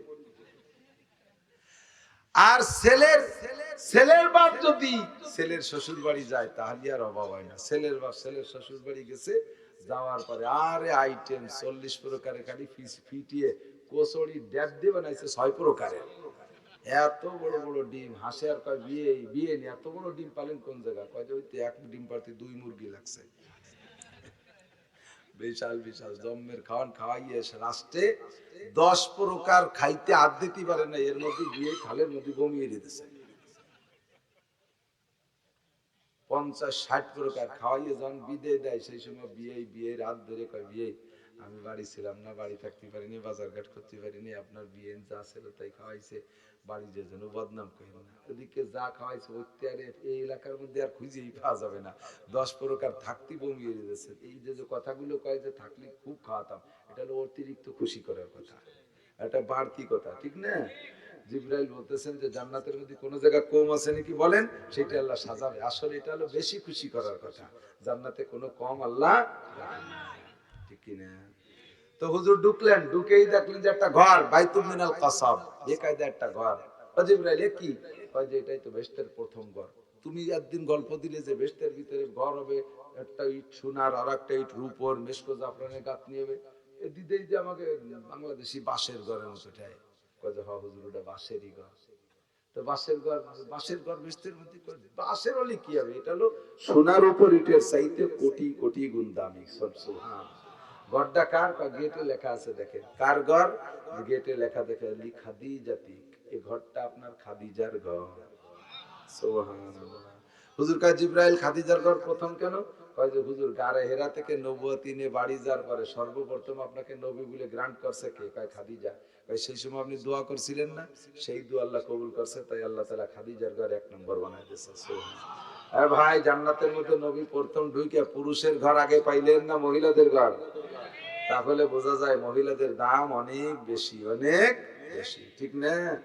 আল্লাহ এরপরে খাদিজার ঘর দেখে দেখে হুজুর বাইরে একটু আগায় দেখতেছেন আর একখান ঘর, বাঁশের ঘর। জিবরাইল যদি আর একখান বাঁশের ঘর, এ কার? কয় যে এটার গেট দেখেন, গেটে লেখা দেখেন ওমর ইবনে আল খাত্তাব। জোরে কোন সুবহানাল্লাহ। এই ঘরটা হযরত ওমরের। হুজুর কয় আবু বকরের খান কো? কয় আবু বকরের ঘর অনেক উপরে, এ কাতারে না, সেটা আলাদা জায়গায়। সুবহানাল্লাহ। তা ওমরের খান সেকেন্ড ঘর কেন? তো জিবরাইল বলতেছে হুজুর আপনি নবুয়তি পাওয়ার পরে সর্বপ্রথম ঈমান এনেছে খাদিজা, আপনার দোয়ায় আল্লাহ খাদিজার ঘর 1 নম্বরে রেখেছে। খাদিজার পরে আবু বকর, আরো সাহাবা যাইতে যাইতে 39 জন মুসলমান হইল, কিন্তু আপনি সাহস কইরা কাবার পাশে যে নামাজ পড়ার সাহস পান নাই, ওপেনে খোলামেলা কলেমা পড়ার সাহস পান নাই। 40তম সাহাবা হযরত ওমর যেদিন ইসলাম গ্রহণ করেছে, হযরত ওমর আপনার হাত ধইরা নিয়া কাবার কাছে দাঁড়াইয়া জামাতে নামাজ পড়াইছে। সর্বপ্রথম ওমর আপনারে ময়দানে নামাইছে, ইসলামকে খোলা ময়দানে নামাইছে ও সর্বপ্রথম ওমর। এই জন্য আল্লাহ খাদিজার ঘরের পরেই 2 নম্বর ঘর রাখছে ওমরে। এই আমার সমাজের কৈশোরের যুবকরা, আমরা উলামায়ে কেরাম, আমাদের দায়িত্বই হলো কলেমার দাওয়াত, এইগুলো ধর্মের কথা বলা। এইটাই জন্য আমাদের মুখ থেকে কথা বললে যতটা ফায়দা হবে। যুবক তোমরা হলে নোংরা পার্টি, নোংরামের গুরু তোমরা যদি ওখান থেকে ফিরে আইসে ভালো হয়ে যাও, তোমাদের দ্বারা হযরত ওমরের মতো কাজ হবে। কথা বলেন ঠিক কি ঠিক না? আমার যুব সমাজের যুব সোনার লক্ষ্মীরা, হযরত ওমরের মতো তুমি কৃতিত্ব করিয়া দেখাইবা। এই সমাজে বিবাহ শাদী, হুজুর তো বলেছেন বিবাহ শাদীর ভিতরে যে মাইক বাজাবাজি আর বক্স বাজাবাজি, এগুলো যদি বন্ধ না করতে পারো, কোনো একটা বিয়ের ভিতরে পবিত্রতা আসবে না। ওই বিবাহ থেকে সন্তানাদি নেক আশা করা যাবে না, ওই বিবাহের ভিতরে কোনো বরকত পাবা না। ওই বিবাহ লাস্টিং করে কম, যদিও করে তাহলে সারাটা জীবন তার মধ্যে অশান্তি বিরাজ করে, কারণ ওই বিবাহের ভিতরে শরীয়ত বিরোধী কাম হইছে। এইগুলোকে বন্ধ কোনো বুড়োরা করতে পারবে না। আমরা ওয়াজ করে চলে গেলাম, আজকে পর্যন্ত শেষ। এইগুলোকে সম্পূর্ণ বন্ধ করতে হলে যুবক তোমাদের ওমরের মতো মিজাজ নিয়ে দাঁড়াইতে হবে। পারবা? যুবকরা হাত জায়গায় দেখাইতে হবে, আমরা কুসংস্কার দূর করব। কারা কারা আছে? নারায়ে তাকবীর। আল্লাহ তুমি এই যুবকদেরকে হযরত হাসান হুসাইনের সাথে জান্নাতি করে দিও, হযরত ওমরের সাথে জান্নাতি করে দিও। নবী পাকের হেল্পফুল বুজুর্গ যুব সমাজের সাথে এদেরকে কবুল করে নাও। মাশাআল্লাহ। হাত নামান। এই সমাজকে যুবকরাই সুন্দর করতে পারবে, তাই ছাড়া কেউ পারবে না। এই মদ কারা খায়? আমাকে হুজুরকে কাছে কইয়ে খায়, কথা কয় না। ইমাম সাহেবের কাছে থেকে বোতল নিয়ে যায় নাকি মদ খাতে গেলে? ইমাম সাহেবের কয় যে হুজুর আপনার রুমের মধ্যে একটু গাঁজা খাবো, আপনি একটু বার হয়ে যান, কয় নাকি? কোনো বুড়োর কাছে কয় নাকি? কিন্তু কারা খায় তোমরা অনেকেই খাও না, তবে কারা খায় সবাই জানো। খানেওয়ালাকে তোমরা চেনো না? খানেওয়ালাকে চেনে না, এরা একে র্যাবও চেনে না, একে পুলিশরাও চেনে না, হাসিনা খালেদা কেউ চেনে না, তোমরা চেনো। এই যুব সমাজ তোমরা এই মদখোর গাঁজাখোর পার্টি থেকে দেশকে তোমরা হেফাজত করতে পারো। শোনা, তোমরা একে অপরের সাথে গাছ করে তোষ করে দেখ, জীবনকে ধ্বংস করিস না, জীবনকে ধ্বংস করিস না, জীবন অকালে শেষ করে দিস না, ফিরে আয়, তওবা কর। যত গাঁজাখোর আর হিরোইন আর র্যাবার ট্যাবলেট খোরাছো, জাহান্নামের ভিতরে কোটি কোটি বছর নারীদের শরম গাজে বের হওয়া পচা পুষ তুমি জিভ বেঁধে চাটি খাওয়া। একটু ভাবো কি বলছি, একটু ভাবো তুমি কি বলছি আমি। নারীরা ল্যাংটা হয়ে দাঁড়িয়ে থাকবে, নবী এর পরে জাহান্নাম জান্নাত দেখে জাহান্নামের মধ্যে ঢুকছে, ঢুকে যা দেখলেন তার মধ্যে এটাও একটা, যে নারীরা ল্যাংটা হয়ে দাঁড়িয়েছে, তাদের শরম গায়ে নারী ভুড়ি পয়সা পুজ হয়ে বেরোচ্ছে, এক শ্রেণীর পুরুষরা খাচ্ছে। হুজুর বললেন এরা কারা ওরা কারা? জিবরাইল বলেন মহিলারা হলো জেনাখোর ব্যভিচারিণী নারী। আপনার উম্মতের জেনাখোর নারী মনের আনন্দে জেনা করেছে, স্বামী বিদেশে বাড়ি থেকে দুনিয়ার পুরুষে নিয়ে রাতের বেলা বসে বসে আড্ডা করে, দিনের বেলা আড্ডা করে, এরকম কিছু আল্লাহওয়ালা মহিলা আছে না সমাজে? কতক্ষণ আছে না? আবার উপরে উপরে উড়ি সুবিশাপ, জন্মের সুবিশাপ, বোরকা ছাড়া একের পায়খানায়ও যায় না, দস্তরখানে বিড়িও খায় দস্তরখানে, এত বড় সুবিশাপ। আবার তলে একের তল গুজার গুরু, এর সাথে ওর সাথে গোপন পীড়িত, বসে বসে স্বামীটা বিদেশে থাকে, তোমারে রেখে গেছে আমানত, তোমার ভরণ পোষণের জন্য না, সে মোটা টাকা কামাই করতে গেছে, আজকে তারে তুমি বিদেশে যাওয়ার অনুমতি দিয়ে তুমি বাড়ি বসে টালটু বাল্টু করতেছো। তোমার যে তুমি মহিলা, তোমার আমল নামায় যে পরিমাণ গুনাহ হয়েছে তার শাস্তি হলো নারী ভুড়ি পয়সে বের হবে, নারী ভুড়ি পয়সে বের হবে, গুনাহ মোচন হওয়া পর্যন্ত বের হবে। আর এগুলো খাবে কারা? জেনাখোর পুরুষ। আর যে সকল পুরুষরা মাদক গ্রহণ করেছো, নেশা খেয়েছো, তোমাদের কোটি কোটি বছরে খানা হবে ওইটা। আল্লাহ হেফাজত করে, জোরে বলে আমিন। এরপরে হুজুর জাহান্নামে ঢুকে এই আসল জায়গা চলে আসছি। হুজুর বললেন যে এই যে বাম পাশে অন্ধকার কি দেখা যায়? কয় ওয়াইল দুজক। ও জায়গা কি? কয় যে ওয়াইল, শাস্তি আছে। তা হুজুর বললেন জিবরাইল ও ফাঁক দিয়ে কোন কানের দিকে একটু দেখা যায় ভিতরে কি আছে? জিবরাইলকে হুজুর পুরো ভিতরে ঢুকে ঘুরিয়ে ঘুরিয়ে দেখবেন, জাহান্নামের কোনো আঁচ আপনার গায়ে লাগবে না। জোরে কোন সুবহানাল্লাহ। জাহান্নামের কার্যক্রমকে স্থগিত করে দেওয়া হবে, আপাতত আপনার জন্য কিচ্ছু হবে না। তো চলেন একটু দেখে যাই। হুজুর বলেন তো চলো। ঢুকেই কি দেখলেন? হুজুর দেখলেন যে উদ্বোধন করতেছে, জাহান্নামরে উদ্বোধন করতেছে তিন শ্রেণীর মানুষ দিয়ে। এক নম্বরে শহীদ, এক নম্বরে শহীদ, শহীদকে দিয়ে জাহান্নাম উদ্বোধন করতেছে, শহীদরা জাহান্নামে। তো আল্লাহ বলবেন শহীদকে শুরুতে যে এই তোমরা কি জন্য শহীদ হয়েছো? আল্লাহ তোমার দ্বীনকে জিন্দা করার জন্য কাফের মুশরিকের মোকাবেলায় যুদ্ধ করে আল্লাহ শহীদ হয়েছি। আল্লাহ বলেন বাল কাযাবতা, একটু চুপ কর, একটু কথা একটু কুমাই কর, তুই ওজন্য শহীদ হইস নি, তুই শহীদ হয়েছিস এই উদ্দেশ্যে যে যুদ্ধ করে যদি জিততে পারি তাহলে তো গাজী হব, মাল পাবো, জন্মের ভাগ পাবো, আর জীবন ভরে মুক্তিযোদ্ধার ভাতা খাইয়ে একেবারে চিত শুয়ে থাকতে পারবো, এই আলোচনা করতাম। আর যদি মরিও যাই তাহলে কমপক্ষে বছরে বছরে একবার আমাকে নামে দিবস পালন হবে, আমাকে শহীদ বলে স্মরণ করবে।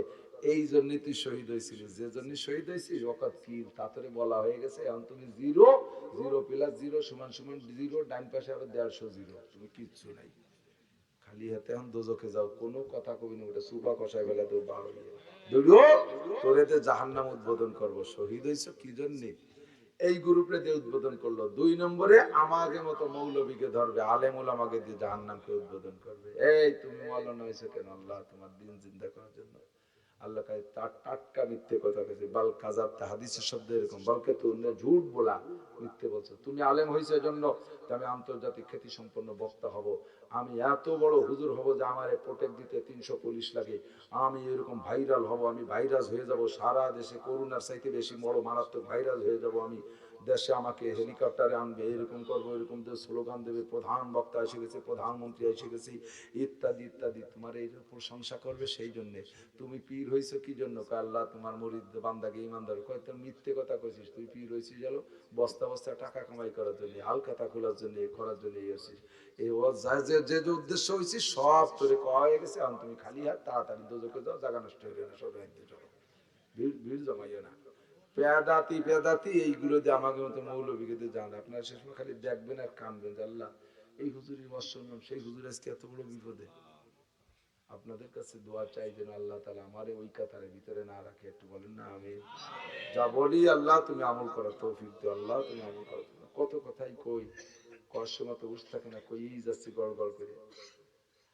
আল্লাহ ৩ নম্বরে ধরবে বড় লোককে, দানবীর যারা। এই তুই এত টাকা খরচ করছিস কেন? আল্লাহ তুমি জানো না এই মসজিদ, ওই মাদ্রাসা, ঈদগাহ, এই গোরস্থান, এই কবরস্থান, এই জায়গা প্যান্ডেল করছি, মাইক করছি, দুনিয়ার কয়টা আমি খাইছি, সব তো তোমারই দিয়ে দিছি। আল্লাহকে কি জন্য দিছিস? কয় যে আল্লাহ তোমার দিনের জন্য। কয় মিথ্যে কথা, কাড়া মিথ্যে কথা, চোর। তুই দিছিস হলো তোর সৌজন্যে, তোর সৌজন্য কামাই করে। পোস্টার একটা লিখে তলিটি সৌজন্য নিয়ে দিস, ওই সৌজন্য লেখছে না, ওই সৌজন্য তো তোমার কইছে মানছি, ওই কওয়া পর্যন্ত শেষ।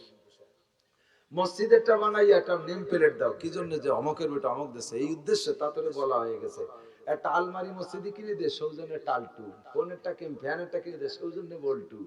মাইক একটা সে কিনে দিয়ে, সৌজন্যে সেন্টু। এই সৌজন্য তো হয়ে গেছে সব শেষ। যে উদ্দেশ্যে দান করছো সেই উদ্দেশ্য তোমার সব দুনিয়া থেকে হাসিল হয়ে গেছে। মানুষ এগুলো বলছে, তুমি এখন খালি হাত উদখুলিল জাহিম, দোজখে যাও। বড় বিপদ। এই ৩ গ্রুপ পার করে হুজুর সামনে আগায় দেখে যে তুকরাজু সাফাহুহুম বিমাকারিজা মিনান নার।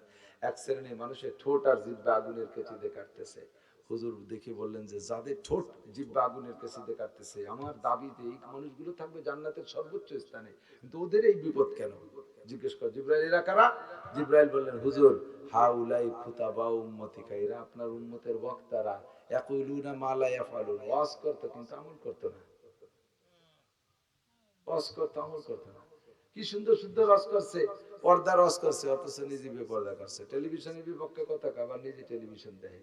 সুদের বিপক্ষে কথা কয়, আবার নিজে সুদ খায়, সুদে কারবারে সহযোগিতা করে। ঘুষের বিপক্ষে ওয়াজ করছে, আবার নিজে চাকরি নিতে ঘুষ দিয়ে চাকরি নিছে, আবার আর একজনের কাছে ঘুষ খেয়ে চাকরি দেয়। দুনিয়ার টাল্টু বাল্টু। হুজুর পর্দার ওয়াজ করছে, নিজে বেপর্দা করে। এই কারণে ওদেরকে শাস্তি জাহান্নামের আগুনের কেসিতে তাদের ঠোঁট কাটা হচ্ছে। এরপর আগায় দেখে মহিলাদের জিব্বে হুক লাগানো। এরা কারা? স্বামীর সাথে কথায় কথায় ঝগড়া করছে, তর্ক করছে, তুই তুই কথা কইছে, স্বামীর নামে গীবত শিকায়ত করছে, স্বামীর নামে বাপ ভাইয়ের কাছে নালিশ করে স্বামী বিচারে মারতি মারতি দমের নাড়ি দিয়ে উল্টো পাশতে ঘরে ফেলাই দিছে। এই যে যা করছে স্বামীর বিপক্ষে, আড়ালে বসলেই স্বামীর নামে গীবত শিকায়ত। মহিলারা কয়েকজনের বসলি করা কিন্তু শুরু আর এই জায়গাতে বিসমিল্লাহ কয়ে, আবা ভাইজান কি কেমন, বর্তমানে কেমন? ওর কি ইচ্ছু নাই, ওর কিচ্ছু নাই। কয় যে কি কয়, সেদিন দালান দিল, কয় যে ওতে কি, ওর কিচ্ছু নাই। বোঝেন নাই কিচ্ছু নাই মানে? মহিলাকে কিচ্ছু নাই মানে কি জানেন? কিচ্ছু নাই। আস্তাগফিরুল্লাহ। উনি তো কাপড় চুপড় কেমন করে দিয়া লাকা না। সেদিন কাপড় একখানে নিয়ে দিয়েছে, 16 বালতি রং বার হয়েছে, মশার ইত্যে না। মন মতো কিচ্ছু পেলাম না। শুরু আর এই জায়গাতে। আমরা শ্বশুর কেমন, বুড়ো শয়তান। শাশুড়ি কত শুননি, এইগুলোতে শুরু হবে না। এই বসে বসে যত পচা দরবার, এইগুলোতে দেওয়ার কেমন, ওইটা আছে বলে তো আসি এ বাড়ি, না তো থা যেত না। দেওয়ার আছে বলে এ বাড়ি আসে না তো থা। আল্লাহ কয় এ ফেরেশতারা জিভে কুটা লাগা। সাড়ে শয়তান মহিলা, দেওর আছে বলেও আছে, আর স্বামী হলো মাইদুও। স্বামীর নাম দামলা এলাকা না, মাইদুও। কিচ্ছু পারে না, ওর কিচ্ছু নাই বলে। আল্লাহ মাফ করে। এরপরে মহিলারা আছে প্রতিবেশীর সাথে কথায় কথায় বাধাই নয়, ঝগড়া বাধাই নয়। এক পার্টি আছে না, নিজের ছাগলে যাইয়া আর এক বাড়ির মরিচ গাছের গুড়াটা নিয়ে উঠে ফেলাইছে, খাইয়ে তো সাফ করে ফেলাইছে। ওই বাড়ির একটা মুরগি উঠোনে আসার সাথে চেঙ্গাটি ফেলাই দিছে। এই লাগিয়ে গেল ঝগড়া, তুমুল ঝগড়া। এদিকে ক্ষতি হইলেও যেতে, আবার ঝগড়া হইলেও যেতে, পরে আবার কান দিয়েও যেতে, আছে না একদম। এই সমস্ত মহিলা এর জন্মের উচিত কথা করছে। আমি গ্রামে থাকি তো এগুলো খুব খবর রাখি, সহজে হুজুররা এগুলো জানে না। তুজি জাওজাহা ওয়া জিরানাহা বিলিসানিহা। জিবরাইল বলে, হুজুরেরা ওই সকল মহিলা যারা মুখের কথা দিয়া পর পুরুষকে, নিজের স্বামীকে কষ্ট দিয়েছে, প্রতিবেশীর সাথে ঝগড়া করেছে, গান গাইয়া গাইয়া পর নারী পর পুরুষকে নষ্ট করেছে, আর মোবাইলে বিভিন্ন প্রকার প্রেমালাপ করছে, জিহ্বে সংক্রান্ত যত গুনাহ করছে এই মহিলার আমলনামায় সব। এই মহিলা যত প্রকার গুনাহ আছে জিহ্বে সংক্রান্ত, তার জিহ্বে মিস করে নাই। এই জন্য কোটি কোটি বছর জিহ্বায় হুক লাগাইয়া ঝুলানো। ওরাইতু ক্রামু আল্লাকাতাম বিসাদিহা, এরপরে হুজুর বলেন আর একটু আগায় দেখি আর এক শ্রেণী মহিলাদের স্তনে হুক লাগাইয়া ঝুলানো। বললাম জিব্রাইলেরা কারা? জিব্রাইল কয় হুজুর ওয়াহিয়াল্লাতি তুরজিউ বিগাইরি ইজনি যাওজিহা, এরা ওই সকল মহিলারা যারা স্তনের সাথে অসৎ ব্যবহার করেছে। ব্যাখ্যা দেওয়ার দরকার নাই, সকলেই জানেন স্তনের সাথে অসৎ ব্যবহার যা আছে সব করেছে। এমনকি বাড়ির ভিতরে যুবতী মেয়ে, বাড়ির ভিতরে যুবতী মেয়ে গায়ে টাইটস কামিজ পরা আছে, গায়ে ওড়না ছাড়া বাপের সামনে ভাইয়ের সামনে ঘোরাফেরা করে, এটাও তার জিনার গুনাহ, এটাও তার জিনার গুনাহ। মনে করে বাবার সাথে পর্দা নাই সুতরাং ওড়না গায়ে রাখা লাগবে না। না রে না বোন, বাপের সামনে ওড়না পরা লাগবে, ভাইয়ের সামনে ওড়না পরা লাগবে, ছেলের সামনে ওড়না পরা লাগবে। যে 14 জনের সাথে বিয়ে হারাম, ওই 14 জন যেন তোমার শরীরের সরমরঙ্গ গুলো তাদের চোখে কোনোভাবে অনুভব না হয়। শরীরে পোশাকের উপর দিয়ে টের পা গেল তাতেও তাদের আমল নামায় জিনার গুনাহ। সাবধান থাকবা, সতর্ক থাকবা। এগুলো বাড়ির ভিতরে মার আগে থেকে প্রশিক্ষণ দিয়ে রাখতে হবে। কথা বলেন, বাচ্চাদেরকে প্রশিক্ষণ, মেয়েদের পর্দার প্রশিক্ষণ মারাই। আল্লাহু আকবার, শুকর আদায় করি, শুকরিয়া। পরিবেশ না পাইলে আসলে হয়ও না। কথা বলেন, পরিবেশ। আমার ছোট্ট মেয়েটা, বড় মেয়েটার বয়স 9 বছর হয়েছে। আরো 3 বছর আগে থেকে আমি আমার এই ছোট মেয়েটার মাথার চুল দেখি না। বাড়ির মধ্যে একা, ওর মা শুয়ে রয়েছে, ঘুমাই রয়েছে, মেয়েটা একা বাড়ির ভিতরে ওর মার কাজের সহযোগিতা। দেখি যে বারবার কাপড়টার ঘুমটাটাকে মাথার পর টেনে দিচ্ছে। আমি কই মু, তোমার বাড়ি তো কেউ নাই, তুমি ছোট মানুষ বাড়ির ভিতরে, আমার বাড়ি একাই বাড়ি, চতুর্পাশে দেওয়াল আছে, কেউ দেখছে না, তুমি এর মধ্যেও মাথায় কাপড়। কাব্বু, আল্লাহ দেখে না, আল্লাহ দেখে না, এটা একটা পরিবেশ লাগে, আল্লাহ দেখে না। কেন্দ্রে দিলাম খুশিতে। এই মায়ের কাছ থেকে এগুলো শিখবে সম্পূর্ণ। আর এই বিল অঞ্চলের মেয়েরা বিকেল বেলা কলই বাগান দিয়ে ধানের ক্ষেত দিয়ে দুইজন হাত ধরে ধরে একেবারে মাথার কাপড় ফেলাই দিয়ে দেশে দেশে পয়সা বুক টান করে দাঁড়া, কেকে তোরা যাবি বল, খোকা খোকা আগে চল, সামনে চল, সামনে চল, পাতে উঠতি সামনে চল।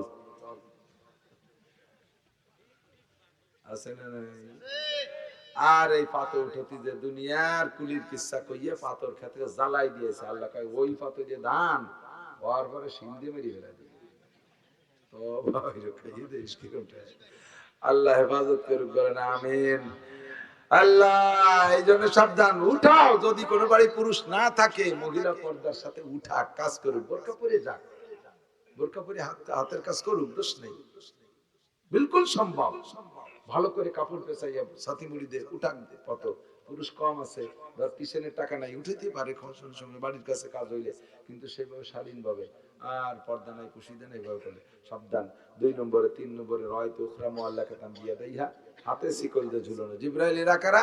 কয়দিন এরা হলো স্বামীর বাড়ির মাল চুরি করে বাপের বাড়ি পাঠাতো। এরকম কিছু লোক আছে না? খুব খুব দেওয়ারে দেবে না, বাসুরে দেবে না, শ্বশুরে দেবে না, শাউরিরে দেবে না, ননদ দিয়ে খাতি দেবে না, তালে তালে টুল্লাবেন দিয়ে বাপের বাড়ি পাঠায়, বোন বাড়ি পাঠায়, ভাই বাড়ি পাঠায়, ভাগ্নি বাড়ি পাঠায়, ইত্যাদি ইত্যাদি। আছে না নাই? এই সমস্ত মহিলাদেরকে বলা হয় চোরনি মহিলা। এদের হাতে শিকল দিয়ে ঝুলানো দেখে আসছেন নবী নিজে। ওরা হয়তো ওখরা মুআতাল মুআল্লাকাত বিরিজলাইহা। এরপর আর একটা আগায় দেখে যে মহিলাদের পায়ে শিকল দিয়ে মাথা নিচে মুখী করে ঝুলানো, নিচে আগুনে তো পোড়াইতে তালে আছে, শিক কাবাব পোড়াইতে তালে আছে, আর পায়ে শিকল দিয়ে উপর দিক মাথা নিচে মুখী। ও জিবরাইল, দিয়ে একটা সবচাইতে কঠিন একটা দেখাইলে হুজুরেরা ওই সকল মহিলারা আল্লাযী তাখরুজু বিগাইরি ইজনি যাওজিহা ওয়া ওয়ালিহা, এরা গার্জিয়ানের কথা মানতো না, যেখানে খুশি চলে যেত, যেখানে খুশি চলে যেত, মার্কেট করতে চলে যাবে। একের মহিলা খুব ব্যস্ততার সাথে রামদের হাটে চলে গেছে। কি জন্য গেছে? একটা সুই কিনতে গেছে, খুব জরুরি একটা বাজার, একটা সুই কিনতে গেছে। এরকম আছে না নাই? একটা হাত মুজো কিনতে গেছে, একটা পা মুজো কিনে এনে তুই দেশে তো বছরের মধ্যে ভরে না, উনি ওর জন্য গেছে। একটা আলতা, একটা সোনো, একটা ক্রিম কিনতে গেছে। ও মহিলা, রাগ করো না, রাগ করো না শোনা, তোমাদের দাম বাড়ানোর জন্য বলছি, যে জিনিস যত দামি সে জিনিস তত সংরক্ষণে রাখতে হবে। কথা বলেন ঠিক ঠিক? আমি মাপ চাই, দোয়া চাই। এরপরে উঠে গেছে আর সে আজিমে যাই আল্লাহ পাক রব্বুল আলামিন জিজ্ঞেস করছে কি নিয়ে আসছো? নবীকে আত্তাহিয়াতু লিল্লাহি ওয়াস সালাওয়াতু ওয়াত তাইয়্যিবাত। শুনি আল্লাহ খুশি থেকে আসসালামু আলাইকা আইয়ুহান নবী ওয়া রাহমাতুল্লাহি ওয়া বারাকাতুহু। আমার পক্ষ থেকে যত শান্তি আর রহমত আর বরকত সব তোমারে দিয়ে দিলাম। নবী কয় আল্লাহ আমি একা নেব না। আসসালামু আলাইনা ওয়া আলা ইবাদিল্লাহিস সালিহিন। আল্লাহ আমি আমার সমস্ত নেককার উম্মতের পক্ষ থেকে তোমার এই হাদিয়া গ্রহণ করলাম। 8 জন ফেরেশতা আরশ ধরে উঁচু করে রাখছে, উন্ডাকা আশহাদু আল্লা ইলাহা ইল্লাল্লাহু ওয়া আশহাদু আন্না মুহাম্মাদান আবদুহু ওয়া রাসূলুহু। আল্লাহ আল্লাহ রাসূলের পক্ষে আমরা সাক্ষী হয়ে গেলাম। দুইজনে যা বলাবলি করছেন সব শুনলাম। কিয়ামতে যেন এর একটা ফলাফল দেখি, অবশ্যই তো আল্লাহ দেখাবেন। কথা বলেন ঠিকই ঠিক না? আল্লাহ 50 ওয়াক্ত নামাজ দিলেন হাদিয়া, উমাইয়ার 5 ওয়াক্ত নিয়ে আসছেন। এই 5 ওয়াক্ত নামাজ আমার জন্য, আমার আপনার জন্য, আমার নবী আল্লাহর বাড়ি যে নিয়ে আসছে। কোন সুবহানাল্লাহ। নিয়মিত পড়বো তো ইনশাআল্লাহ।